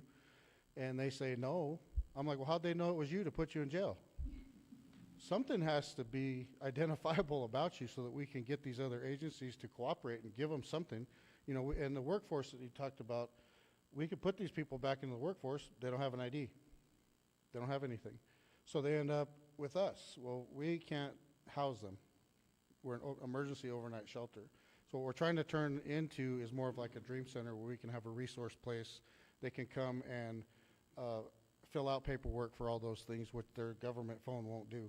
Print things out, get a resume going, file for their social security cards, file for, some of them have benefits that have been stolen by family members because they ended up in the hospital for a few days, and now everything's transferred over. They can't even get to their bank account. It's just a big struggle. So what do you do with them? Usually what happens with those people is they get referred to us. So we're getting all the throwaway people, and they're not throwaway people. They're here, like Pastor Anthony said, they're here. We had a struggle. We had 4 of them that were ready to go to rehab. Literally, all 4 of them came together, and they're ready to go to rehab. We don't have a detox center to send them to. So I'm on that committee trying to get that rehab center going as well, because it is intertwined. It is connected. It is something that we need to address because they're here. There's nothing we can do with them. They're a nuisance to, not in my backyard. You know, that's what everybody says. Oh, that's great what you're doing, but not in my backyard. Get out of here. We don't want those people here. Like what people? Human people? It doesn't make any sense. It's even hard to get them into housing, anything affordable. Some of them do get a small disability check or something that's usually $800 or $900 a month. Where are they gonna live on that? So we're trying to get them the resources so they can get a job, even as a dishwasher, so that they can supplement that and have something that they can live in. So I wish one of these apartment complexes would come, and that there would be something that they could actually rent as just an efficiency. You can't get into housing into the projects, there's a 3-year wait. Can't get into HUD, people don't accept it, or there's no vouchers for it anymore. So now they're telling us, well, there's a way you can do it if you go through Roswell, or you go through Deming, or you go through another one of these agencies, and you can get it transferred. It's a never-ending cycle. I'm sure Susan knows exactly what I'm talking about. And you're stuck in this loop, and then what happens? Depression, anxiety, drug and alcohol abuse, right back to where the place that we found them, behind the dumpster. Here's what I don't want to have happen, and it's happened to me and my family. My wife's cousin, 3 days out of prison, they found her behind a dumpster dead in Albuquerque with the needle still in her arm. That's ridiculous. She's a human being, you know? That's what we don't want to see happen. So I'm here to tell you guys what we're doing. Hopefully we can get your support, and if there's monies out there, we'd love to have them. We're just trying to build a bathroom, you know, so we can have a facility for the men that's a little more adequate than what we have. We need a commercial kitchen built so we can try to feed some people. I found out in a recent meeting that we had with the school system that there's 180 homeless students in our school district. That's ridiculous. That's been about the average every year. Yeah, and there's no facility for them. I know there's a coalition to end homelessness. I haven't gotten a hold of them yet, but I want to get a hold of them. So I know there's a facility. What's that? Let's clarify. When we say 180 homeless, we don't mean kids that are necessarily sleeping in their cars or on the streets. We're talking about kids that are couch surfing. So homeless, the definition of homeless is they don't have a home of their own. They don't have a place to live. They're living on friends' couches or in friends' houses or relatives' houses. So when you hear homeless, if we're going to be totally transparent, it doesn't necessarily mean they're sleeping in parks or on the streets or in their cars, although there are some. There's some that live in tents and that kind of thing, but the 180. But they still need services. Well, they do need, I'm not saying they don't, I'm just saying the 180 kids that they talk about in the public schools that That's are homeless. 180 too many, Yeah, honestly. I'm And not it might saying be because their parents are drug addicts and alcoholics, and grandparents are trying to raise them and they can't. Whatever that is, we're trying to fill all these needs, and it's just a struggle because we're you know, I still get a notice on the door that, hey, the bill's due for the water. I'm You know, sorry. that's okay. Thank you. I Thank you. appreciate it. I just want to say thank you. I took some food left over from a church event that I was at last weekend, and they opened the door to let me take the food in, and there were some men sitting in there, women in there. They were warm. They were watching TV, comfortable with blankets, and thank you for providing that. You're welcome. Thank you. Okay, does anybody else have anything? I'm not sure that we really resolved a lot with that, but at least we were educated. Yep. I want to take all this information as a group and figure out what we can do with it. Okay. Maybe we can have a future meeting, one topic item to discuss any options that we can go through. You know, like just for example, for the Recovery Center, if we could put that on there so that we can address that before we all go into budget next year and give 200,000 county, 200,000, I mean, whatever it takes, help with grants, help whatever. Let's just take this meeting, one topic issues, and let's make some results happen. Yeah, no, I think we definitely need to go back to our commissions and talk about it. 3 minutes? Maybe not even. Okay. And I hope I'm not what's standing between all of you and the door. But I just had a couple things I wanted to say. First of all, thank you. Thank you, Commissioner Barella, for initiating. Thank you, Mayor Payne. Thank you, commissioners and commissioners, for doing this, city staff. And thank you to all my friends here who I know work diligently every single day to try to solve some of the problems. Peg Crim, 100% Otero, we've been doing this for 3 years. We've got people out there doing lots of different stuff. And Commissioner Matherly, you reminded me of the fact that there are things in Otero County. There are resources in Otero County. For some reason, we just can't get enough word out about so many of the things that are being done. And I just want to take a minute to brag on a couple things. I work with Love Inc., but I work in office at the Counseling Center, 1900 10th Street. They offer, the Counseling Center, been there for many, many years. Kim Richards, the CEO, they offer multiple programs to try and help and solve the problems that we've been talking about today.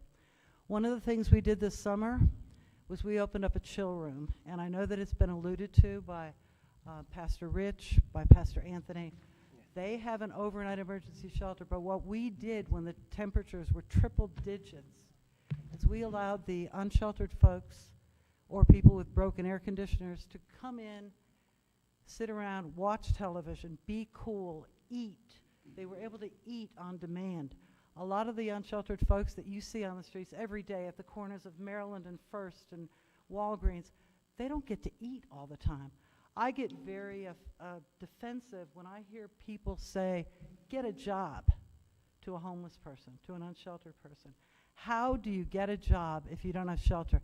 How do you get a job if you're smelly and dirty, you can't shower, you can't eat, you have no place to sleep? How do you get a job? You can't. How do you get a job if you've been a felon and nobody's going to hire you because you're a felon? You can't. Housing is important, housing first. And I just want to thank all the people here, the police, Jeanette, everybody who works with the people that have issues, who have trauma, or have issues because of trauma, who can't function the way we may be able to function. I just know, and Susan, you know, or Mayor Payne, you know just as well as we, that unless you've got a few things in place, a little bit of education, additional knowledge, a place to live, a place to put your head every night, you can't survive. You need the help, you need the resources. But I commend the Counseling Center for allowing things like, please note too, a month of chill room with no funding. It was just done by volunteers and by the graciousness of the community to donate things to the chill room, including Runner's Refuge. They donated cots, they donated chips, they donated snacks. But what I would do is pick the people up every morning at the shelter, take them to the chill room, keep them cool during the day, and drive them home at night. Thank you. And but we did it because people were dying in other places. We did it so that Alamogordo wouldn't look bad by having people dying on the streets from being hot. So anyway, all I wanted to do, frankly, is thank you for the opportunity and hope that we can do this again and do it with a little bit more detail and in-depth. So thank you. Madam Mayor, I just needed to state for the record, the last speaker is Nadia Sykes. Yeah, no, we need to wrap it up. I just wanted to add something because on the Day of Hope, Tony Watkins and Peg, correct me, is it CYFD? Okay, so he is going to be here on Saturday, November the 4th, and he's going to be attending the Day of Hope, and they are bringing services for youth to the southern part of New Mexico. So if people are interested in talking to him about some of the things that they need here, they should come out to the Day of Hope and speak with him. Thank you. Okay, is there anything else? I think we went a little later than planned, but it was productive. I guess I have to make a motion to adjourn. I'll second that. Who did that? I did. Oh, Amy. Okay. So I made a motion to adjourn. We had a second from Commissioner Barela. Right? Okay. All those in favor, aye? Aye. All those opposed? And we're adjourned.